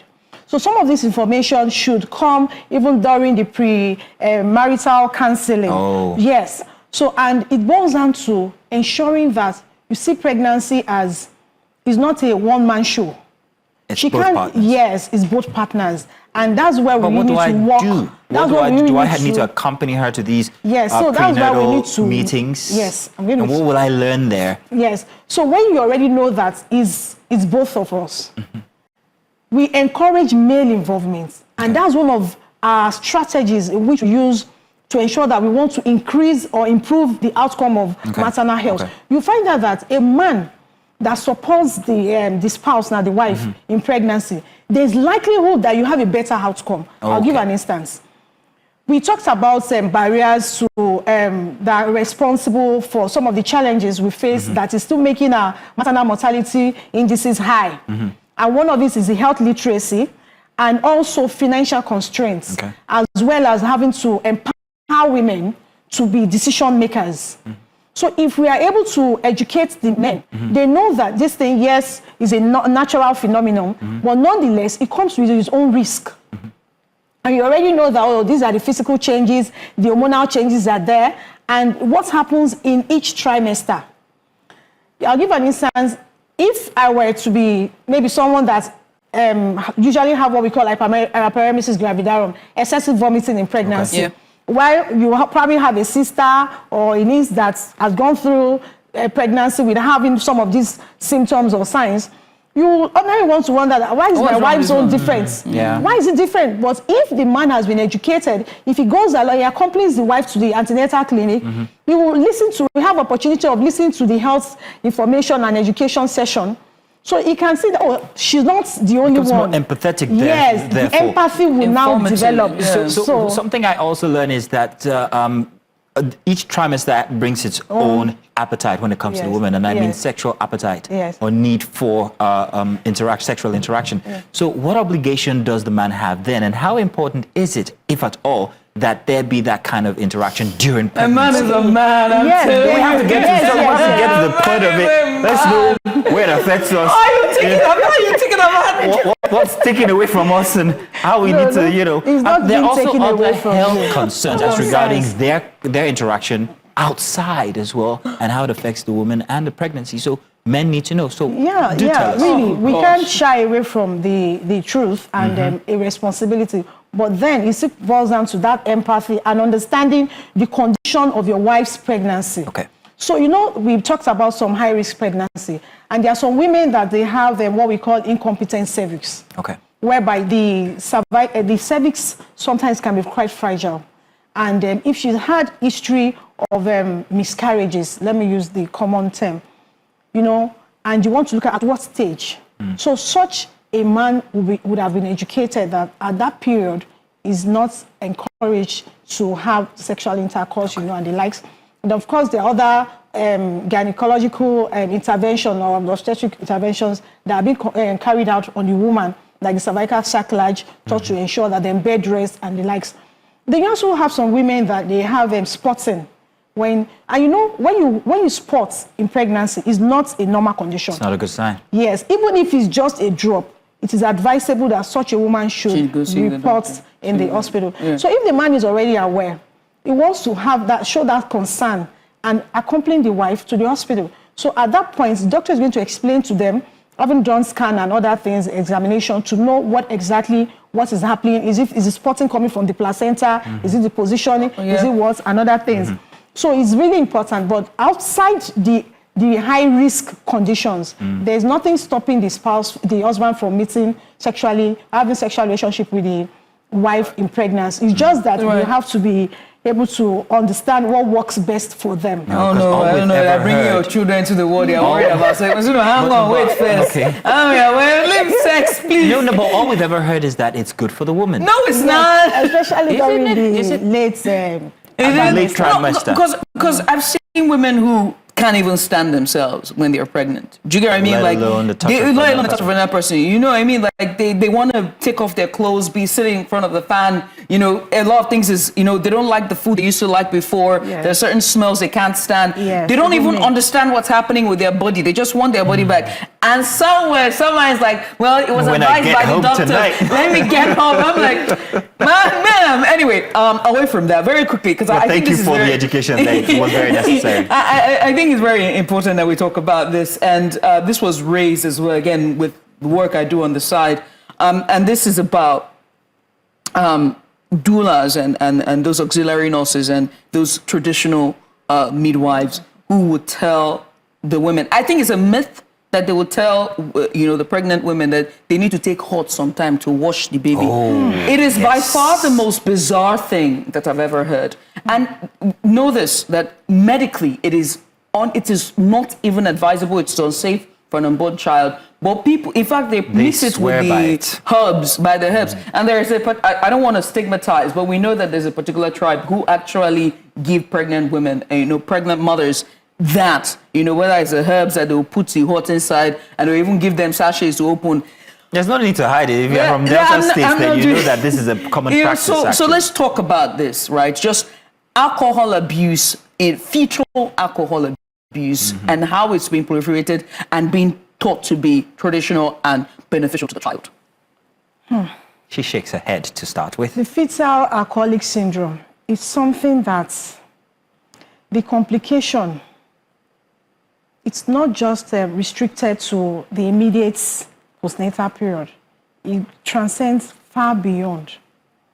And really, it's I don't want to say it's pathetic, but I think there's a least I can describe it. It's something that it should be very frowned out, and it still boils down to the knowledge gap.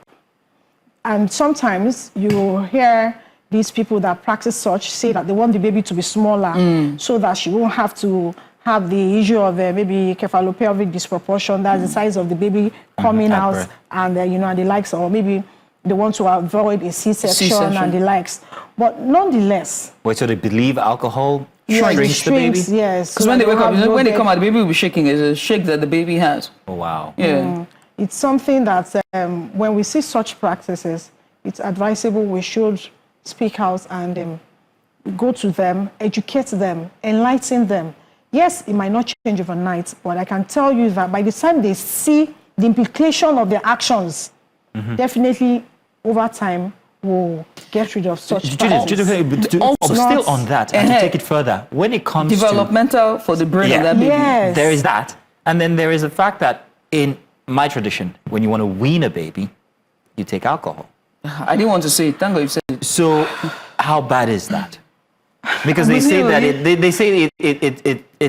it manifests in the milk that is given to the baby, and the baby doesn't want it anymore, and then he or she stops.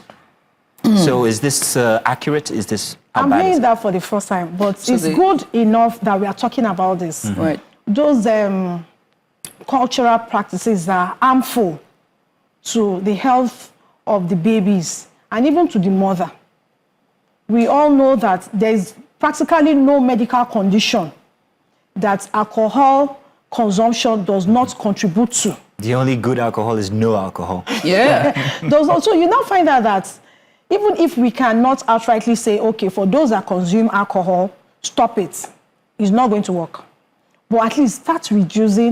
But for women that are either pregnant or nursing a baby or want to wean a baby, it is not allowed for you to want to use alcohol or be taking. No. Okay. Please, we have to factor up out some things and measures in which it's all about a community-specific intervention. You know, we can't go there and say what you are doing is wrong, is this, because but you show them the data, you show them the children, what the immediate and long-term implication, the effects on the health of these children. And like Judith noted about the what do you call it, the brain mental development of yes, the baby. What might happen to a baby that has been abused? The cognitive developments, and also in terms of development generally, you find out that the child will be small for dates or small for age.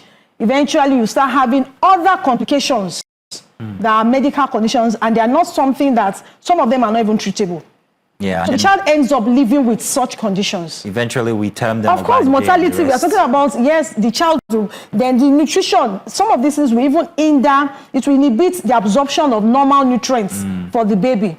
So, and if we are not taking care of the nutrition of the child, then what are we talking about? Stunting, it will increase to, the immunity will be immunocompromised. Yeah. And with that, you'll be exposed to other, all preventable, communicable and non-communicable infections in later life. And child, I had the pleasure of taking a year course which was on child. At this point, we need to check whether you're certified for childcare, because it's like you're practicing. You're practicing under the table. There are things that happens to you that it forces you to, you should just go for certification. So that's why. So I did 1 year in child psychology and development, which was necessary for my course, education English language. But I needed that, and I did that. It was supposed to be one term, but I ended up doing it one semester. But I did the entire year. Yeah. And one of the things was when they talked about the fetal alcohol syndrome in babies. One of the things that they said was that in brain development, you'd see the child would not be at the same pace as their other peers in school. Sure.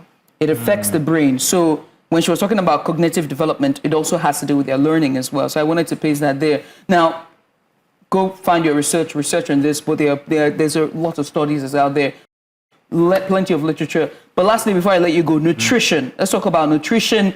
We know that the country is hard. Everybody's eating anyhow. You see bread, you can eat bread from morning to night. That's the cheapest thing, But let's talk about it, about mothers and how they can, substitute, but most importantly, healthy eating, during the course of the pregnancy and after. Yeah, like you mentioned. Yellow. That's protein, that's yellow. You have probably fish, or beef. So it doesn't have to be so big because of the economy. But then just make sure that you have that variety, that color. Then of course water. Then fruits. Any seasonal food is encouraged that you should take seasonal foods. Then while she's breastfeeding too, she also needs to ensure that she feeds well and take plenty of fluids. Then may I just add that there's this multiple nutrients supplements, which we call the MMS. We also give that for women that register within the primary health center, and it is free. So far, we do not collect a penny. And you have 180 tablets in that container. So the woman can have it for a period of 6 months. So that's the supplements that can also help. We know what supplements do. Yeah. So and it helps to also augment for that nutritional gap, which is caused by the economic situation of the country. Rashidat, Sanni-Afolabi, nurse and public health educator. We can't thank you enough for giving us this 1 hour. Last week wasn't enough. In fact, our topic from last week was totally different. But thank you very much for coming through. And it's been a grand discussion with you, our public health educator, and of course with Judith, who's a journalist by day and an uncertified midwife by night. But it's been a good one. Because again, it's the thing I don't understand. It's just NGA work. No, that's how it should be. We need to be more. So I don't talk about it. I'll tell you what, as we go into the next hour, we hope that you've learned plenty, whether female or male. As long as you are involved or in a marriage or with a partner, these are information that you should know. And to all the men out there, yes, I'm as educated as you are right now, but we shouldn't stop here. Let's continue to learn more about pre and post natal health. I don't think of pulling it out during prenatal. Just relax. Let her initiate. So you went there. We'll be back.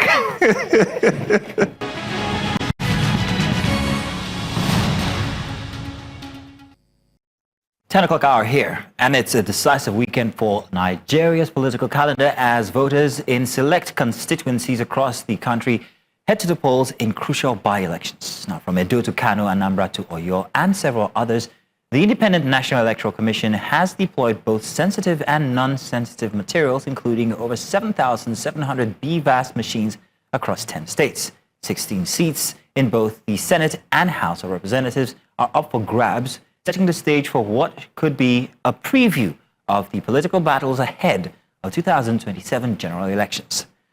INEC says it is ready. Political parties are in a last-minute push mode, and the atmosphere is in many locations, is tense, but hopeful. So this morning, live updates from our correspondents on the ground. First, we have Victor Mbadike. He joins us live from Bujija in Oyo State. Victor, I can see that you are just outside and in front of a polling unit. Tell us, what's the latest with you? Absolutely. Of course, the election is currently going on in about 12 wards right now in the Bagudu North Federal Constituency, with about 5 political parties at least participating in the election. And of course, like you rightly said, this is Bodija. We're just right opposite the Islamic Center, observing the electoral proceedings. Of course, behind me, it's clear. Not many people are turning up, but we've had a few persons who had come around to participate in the elections already. Let's also put it in the background that this is it's not the major election like a lot of people would think. It's just a replacement of the deceased Honorable Muslim Akiremi, who passed on in 2024.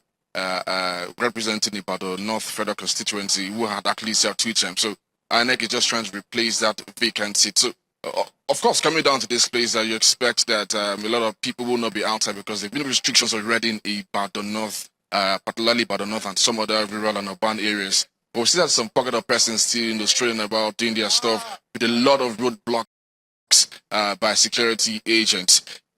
Of course, back to Bodija. Bodija is one of the epicenters of Ibadan City, very close to the Agodi, that's the Secretariat of the Governor's Office. So behind me, let's quickly talk to Mr. Joseph. Mr. Joseph is here with me. Mr. Joseph, of course, just rightly, exercise his own franchise too.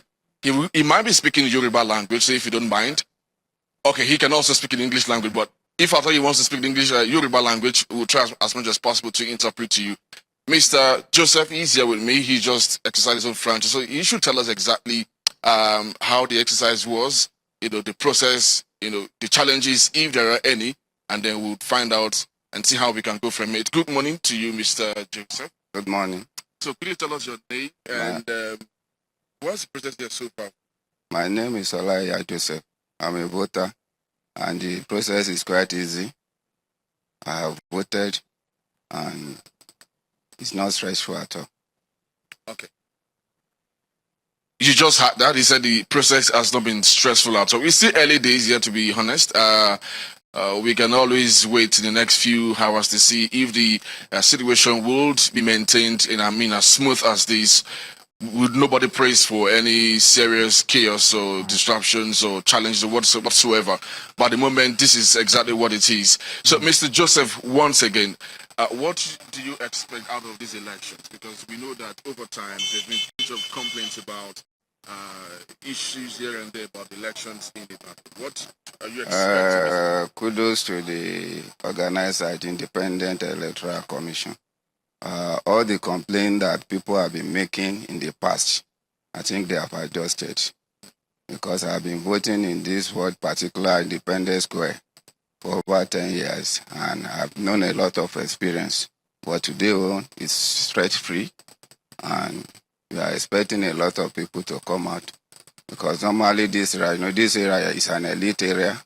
A lot of people are around, but because it is early morning, they are still at home doing one thing or the other. In the afternoon or towards the evening, many people are still coming out. Well, thank you so much. Mr. Olani, can I talk to you now? Thank you so much. We also have Mr. Olani, who said he had also voted a few moments ago. And let's ask him now what the process was like. And permission, he might be speaking Yoruba language.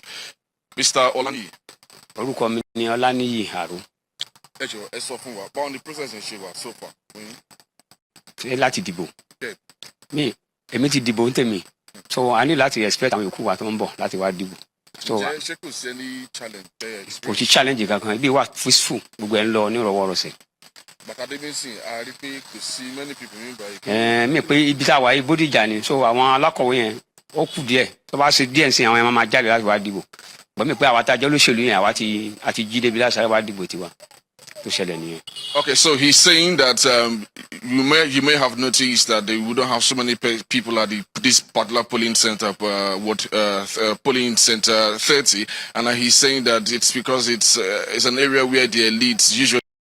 Where you have the elites, most elites. So, but give it a few hours, a lot of persons will be coming out to vote, and that's one. On the other side, he also said the process has been free and fair with no hitches of whatsoever kind at all. So basically, he's had a smooth ride, and he has also voted.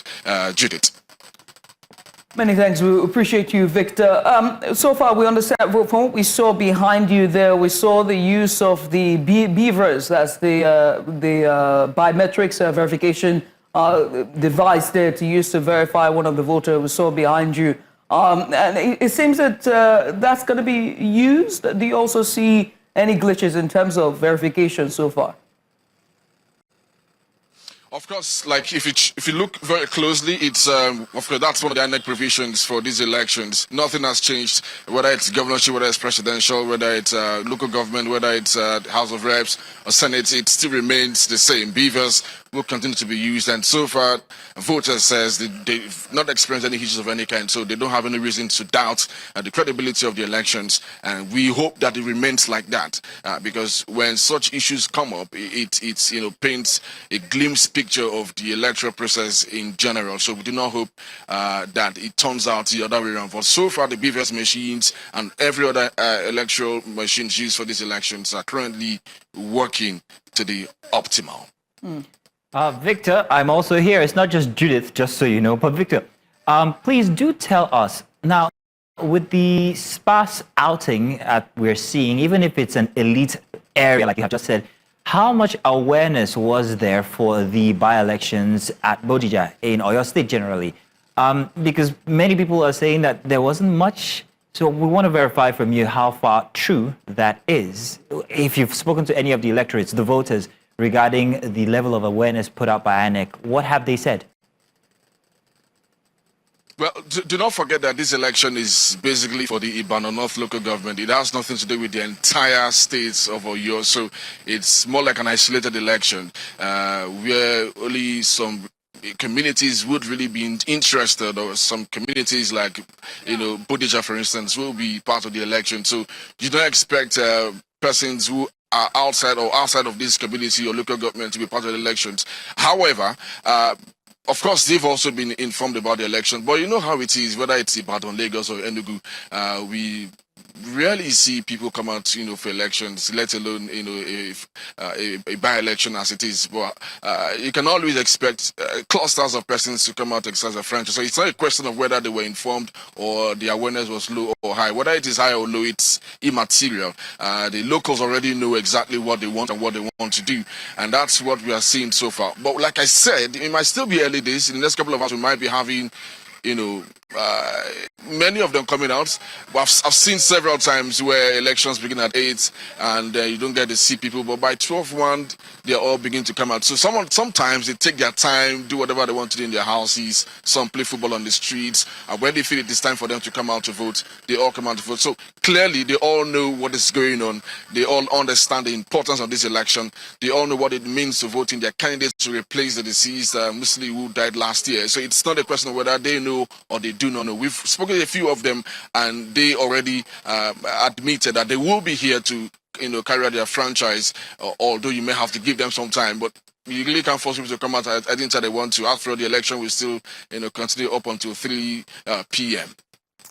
Victor, thank you. We appreciate you for the update. We will definitely come back to you for more update. The day is quite early, like you said. Let's see how the turnout will be by another hour and even by 12 noon. Once again, thank you, Victor Mbadike there from Bodija there in Oyo State, as by-elections are commenced in that area. Let's go to a short break. When we come back, we are going to be commemorating August 12th, is when the world celebrates International Youth Day. After the break, stay with us. Welcome again. Now, every year on August 12th, the world comes together to celebrate International Youth Day, a day dedicated to recognizing the power, potential, and contributions of young people to building a better world. This year's theme focuses on driving local change for a sustainable future, a call to action for youth to not just dream about a better tomorrow, but to take the lead in shaping it today.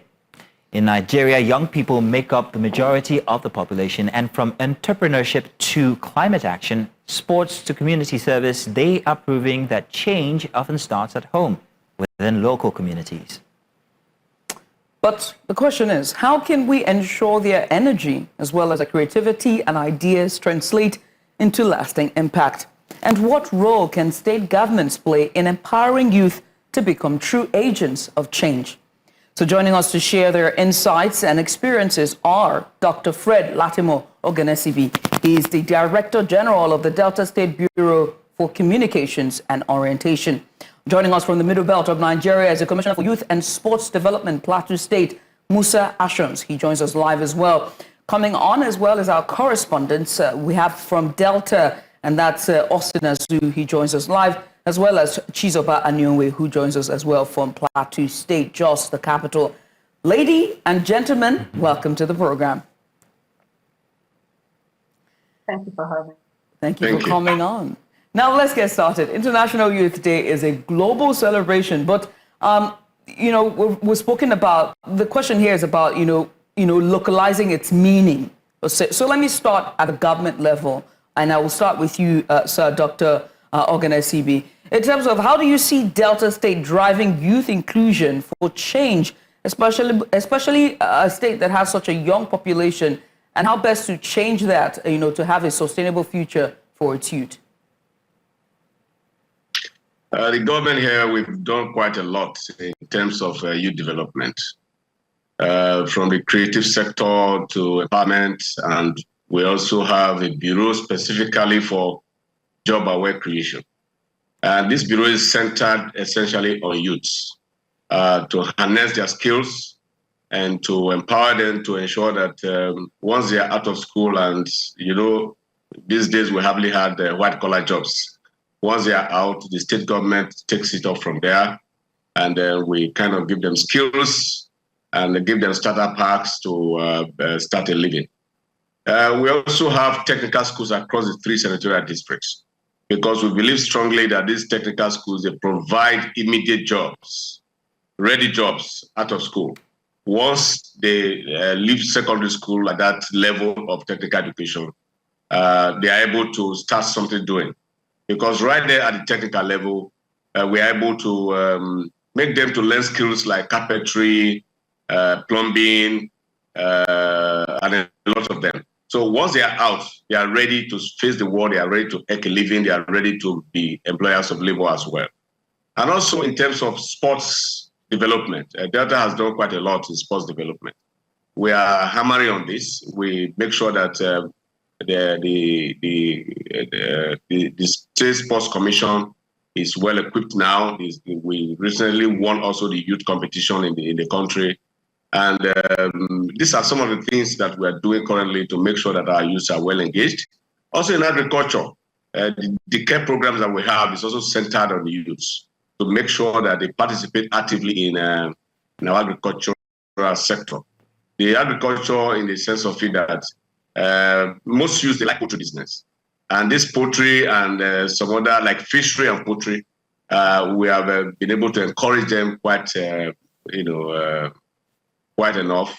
Government has funded that sector properly. And as I speak to you, close to 800,000 youths has gained, under this present administration in terms of agriculture, in terms of, skill acquisition, and in terms of empowering our youth to make sure that they are productive.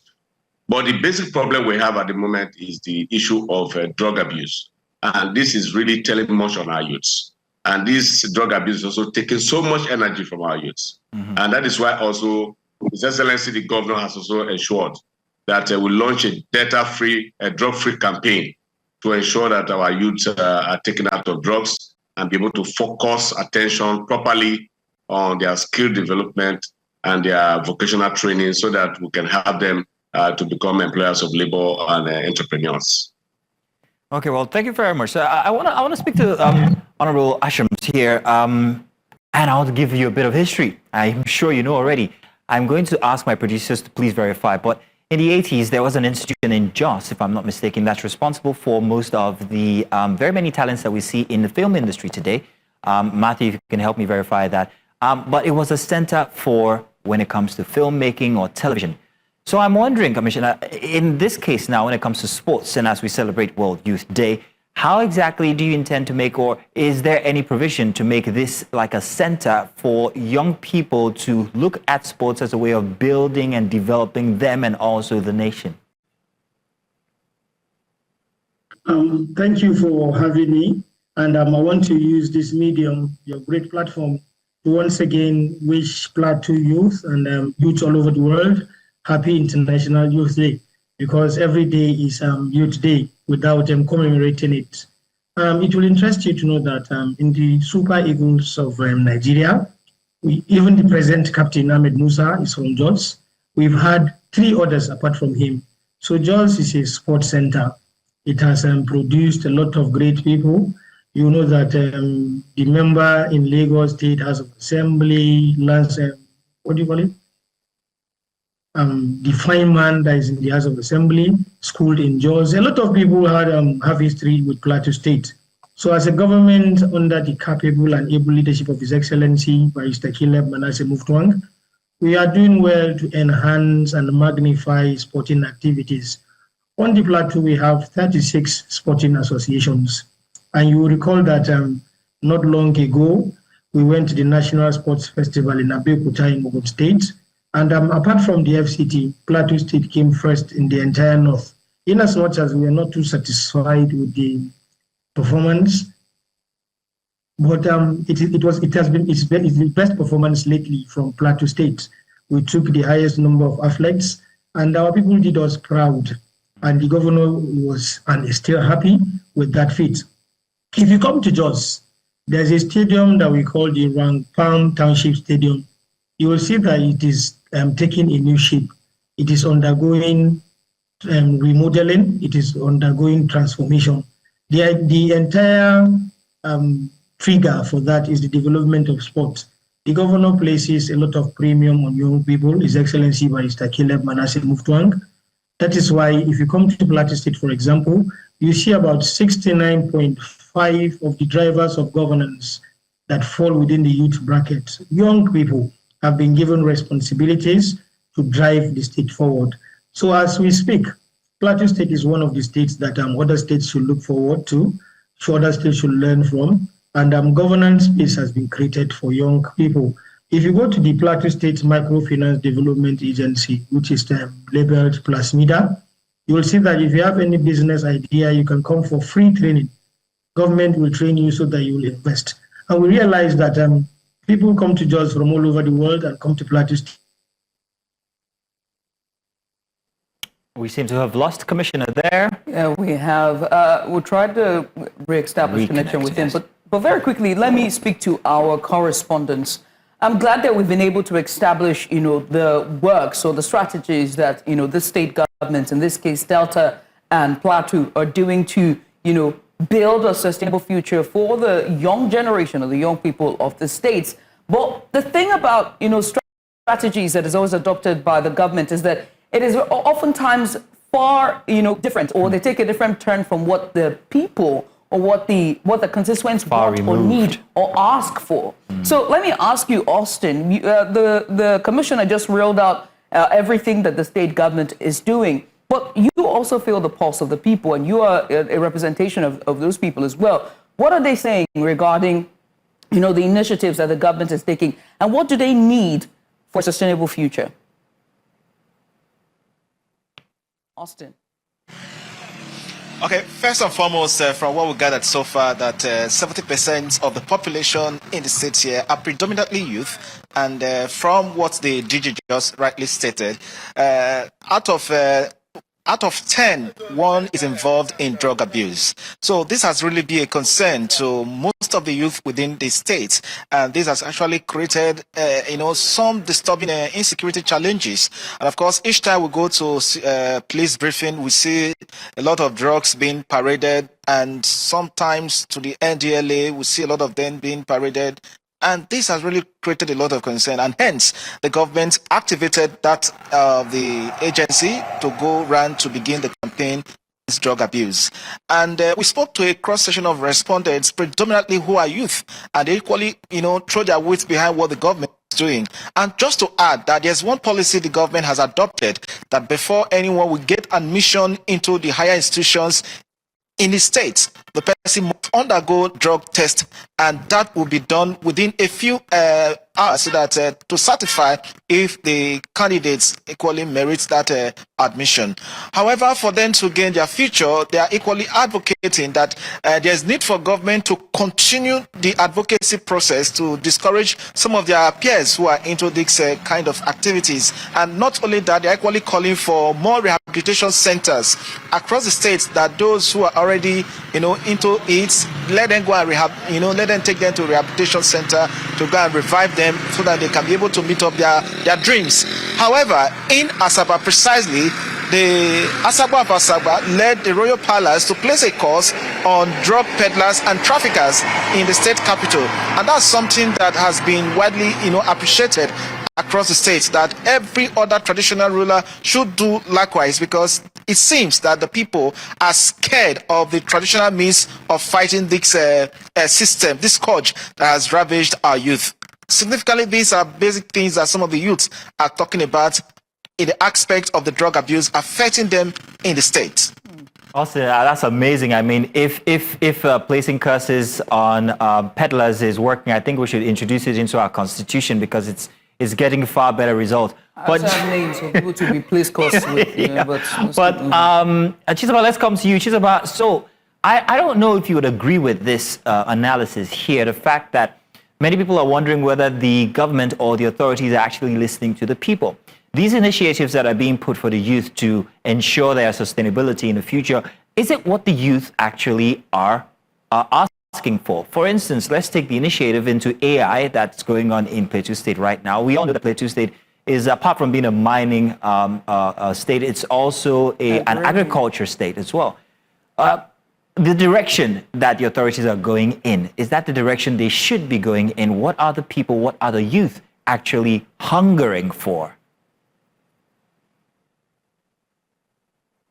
Thank you, Martino, for that. Well, here in Plateau State, just like you rightly said, the state is known for agriculture, mining too, and many other activities going on here. But for now, there has been a ban placed by the governor of the state, that is Caleb Mutfwang, on illegal mining activities in the state. And so he has said that all those have been put in place to ensure that those that are going into this mining activities are organized, more organized, channeled in such a way that it will benefit everybody, both the state government, the federal, at the larger extent, and of course, all the people, the youth that are engaged in these activities. Because, so many lives have been lost through these illegalities.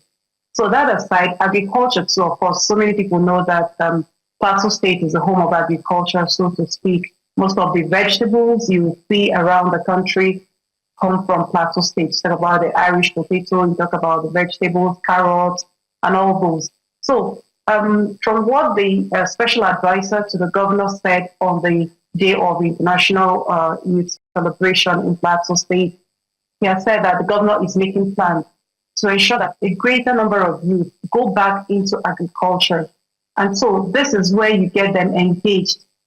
Now with the help of AI technology coming into play, and that is where you have these youth engaged, expose them to more activities out there, technology-wise, how they can get things better, not just in agriculture, in different businesses they lay their hands upon to do, shoemaking, barbering salons, hair making salons, and so many other kind of businesses you may think of, so that when they have all these, you have new ways of doing things to maximize profit, to get you better improved on the job, and then, of course, greater output out there. So for them, the government is doing on their own part what they think is necessary to get these youth off the street and have them better engaged for more productivity. And of course, that will also get them off the street, engaging in social vices.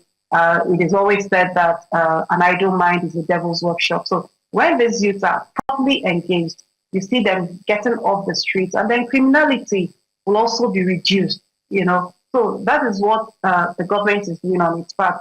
But for these young men and women out there, all they are asking for is more support. So many of them are ready to do one thing or the other positively to have themselves busy, doing one thing or the other. Because, of course, the white-collar job is not for everybody. And, of course, you can't have it go around, So many people are being aware that they need to be self-employed, to be free from financial challenges, so they'll be able to stand on their own and be able to deliver on what they have set aside as their own goals, so that, they don't just sit idle, go into social vices, take to drug abuse. Right. In fact, a few days ago, I was at the Plateau State Command of the NDLEA, and one of the reports I got was that more people, more youth are now coming for rehabilitation, and that is to say that crime rate as regards drug addiction is coming on a decrease. Whilst other youth are going to the NDLEA for support, some youths are laying curses. They are my people with all means necessary.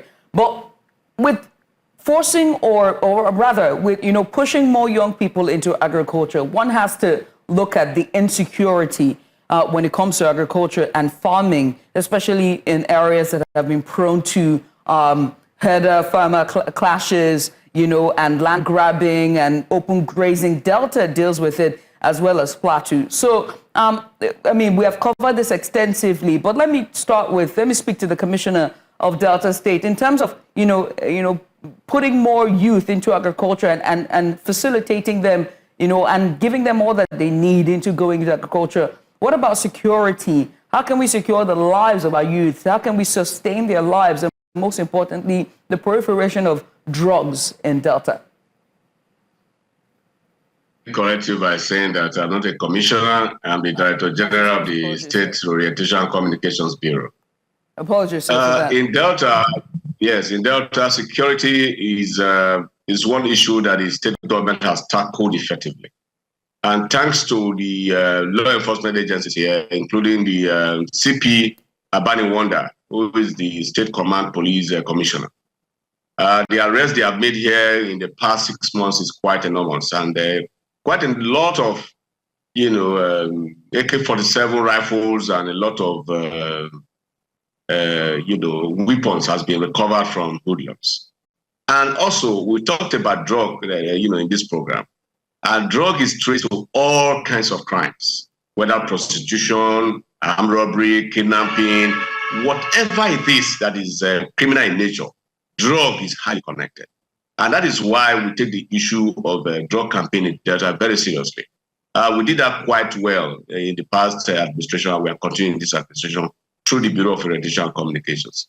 In agriculture sector, we have cooperative societies that we have formed across the state, even for our youths, so that we deal with them proactively. We connect with them through those cooperative societies, and we also connect with them through the Bureau for Wealth and Job Creation.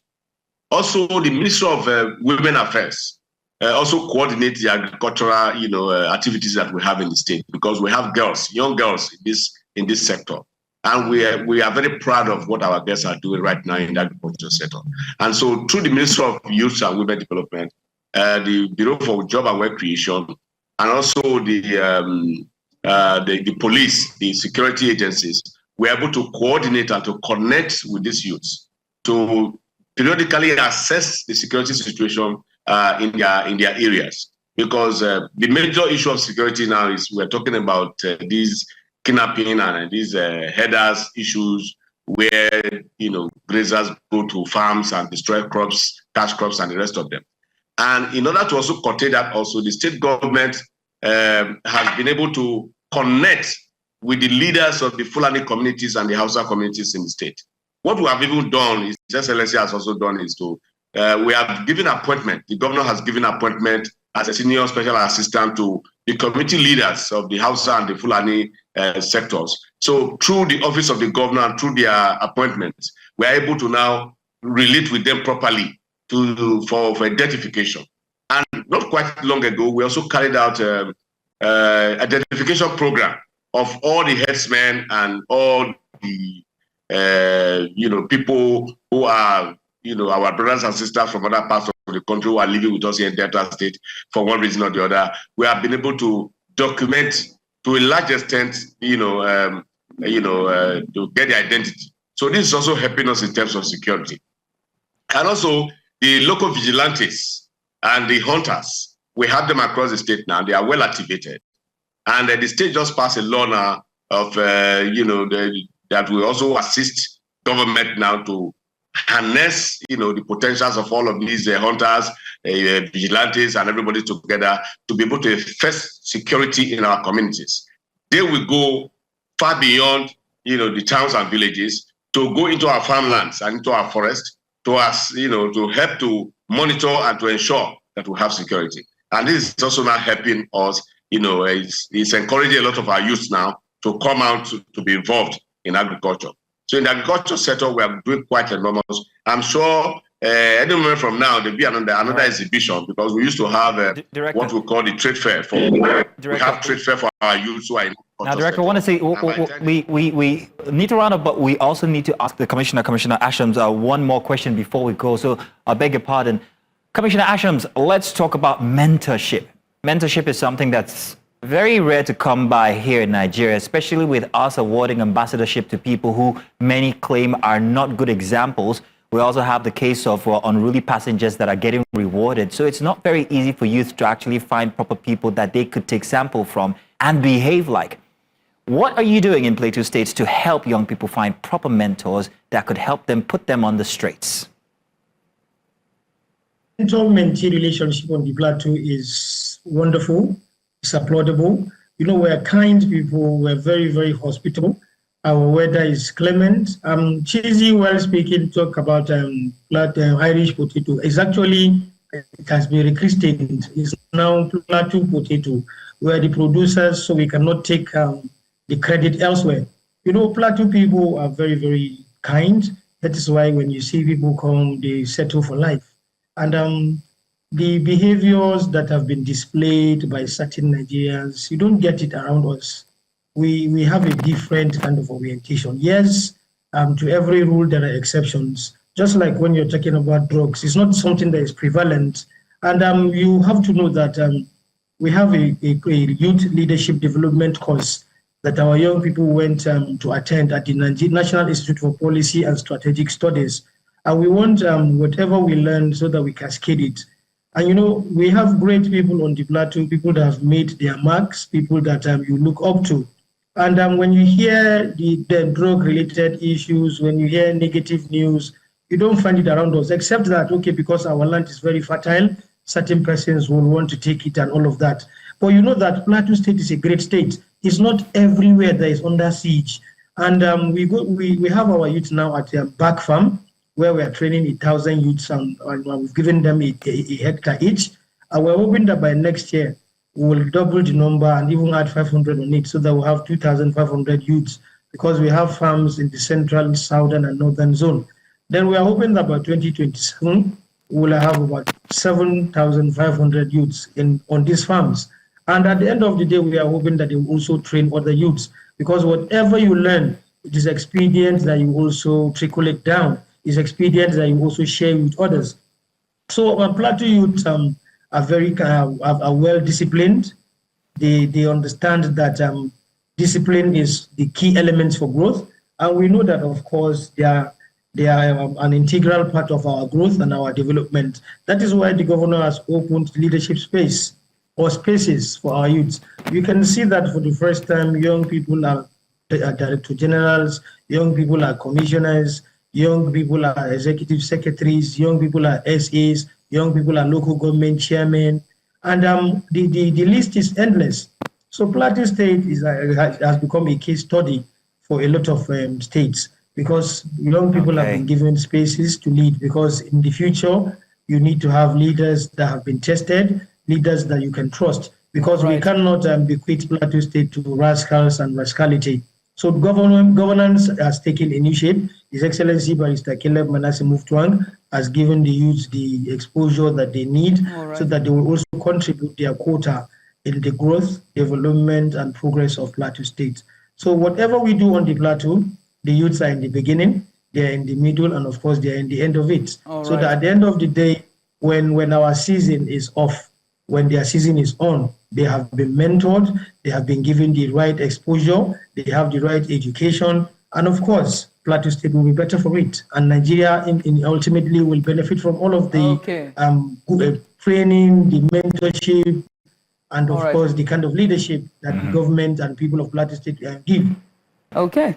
Gentlemen, I want to say thank you so much for taking out the time to join us this morning, as well as our lady, Chizoba Niwe, correspondent from Plateau, as well as Austin Ezu, our correspondent from Delta State, along with Dr. Fred Latimo Oganesibi, who's a DG of the Delta State Bureau of Communications and Orientation, and lastly, Musa Ashrams, who's the Honorable Commissioner for Youth and Sports Development in Plateau State. Everyone, thank you so much for joining us. We switch gears away from that to bring you perspectives. Now, from tackling climate change to building tech startups to leading grassroots campaigns, young people are proving they are not just the leaders of tomorrow, they are change agents today. But the question remains, in our Nigerian context, what practical steps can they take to truly make a difference in their communities? So we took to the streets to ask a cross-section of Nigerian youths, how do you think young people can drive positive change where they live? And here's what they had to say. Take a look.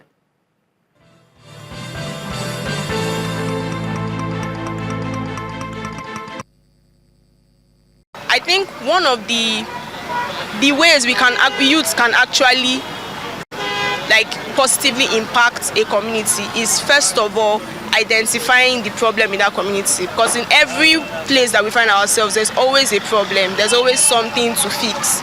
So first of all, you identify in the community, maybe there's no water. Let me just use something as simple as water now.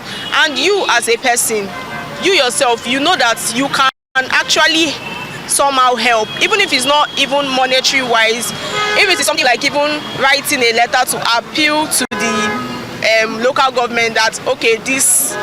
So yes, it might sound like it's going to be like a long stretch and all those things. Yes, definitely, to solve problems is not just one time. So it's going to take time, it's going to take a process.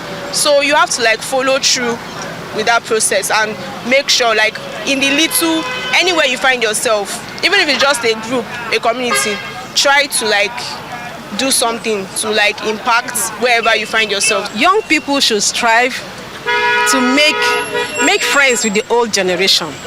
There's that generational gap, okay? So I always tell older people to make friends with the young people. So the first thing, make friends with the older generation, get to know your environment. Get to know your environment very well. And then if you are choosing a career or a business, let it be that career or business is solving a problem. So when you know your environment, you identify the problems in the environment and then aspire to get the necessary skills that can help you solve those problems. If you are looking for money, money will surely come when you solve problems. And then above all, let the fear of God guide everything you do. You surely make positive impacts. The first thing I think the youth should do is I am sure that you need to listen to the teachings of your parents first, because it's most people have forgotten the things that they have been taught at home and they are learning more from social media, and social media seems to be changing the minds of our youths and most times are leading them the wrong way. I think youth should first of all love themselves. Everybody knows what is right from what is wrong. Don't always follow your peers, your friends. You know when your mind is telling you to do the right thing. So do the right thing, read, deliberately, intentionally desire and decide to do something that will affect the other person positively. You know what to do to affect your community positively. Talk to young girls. Your mode of dressing affects the youth, the younger ones looking at you. The things you do, everybody is watching. You think they are not seeing you, they are actually looking at you. So what you do is a lesson for the next person looking at you, especially those younger ones that are in the environment. So I think the greatest thing the youth can do is to change their own mindsets and the way they do their things. So from education and entrepreneurship to community service and political participation, the voices we heard all point to one truth. Young people have the ideas, the energy and passion to shape a better Nigeria. What's needed is the space, the support and also courage to make it happen. Well, maybe, just maybe, the change we're all waiting for will start right on our own streets. Now, this has been Perspectives. Thank you very much for joining us all through since 8 o'clock this morning. Ooh. And do stay tuned all through the day and up until tomorrow, because come again at 8 o'clock tomorrow morning. We'll be bringing you another installment for the weekend, the Sunday edition for Breakfast Extra. Oh, yes. Well, you want to keep it locked as well, because coming up right after this will be In the Game. Of course, we have the sports gang on standby just for you. That's Udoka Njoku. Yeah. He's gonna have my head on for Isiwu style there for stuttering with his name. Catch us tomorrow, 8 a.m. in the morning. Make it a date. We'll see you then. Until then, bye for now. Bye-bye.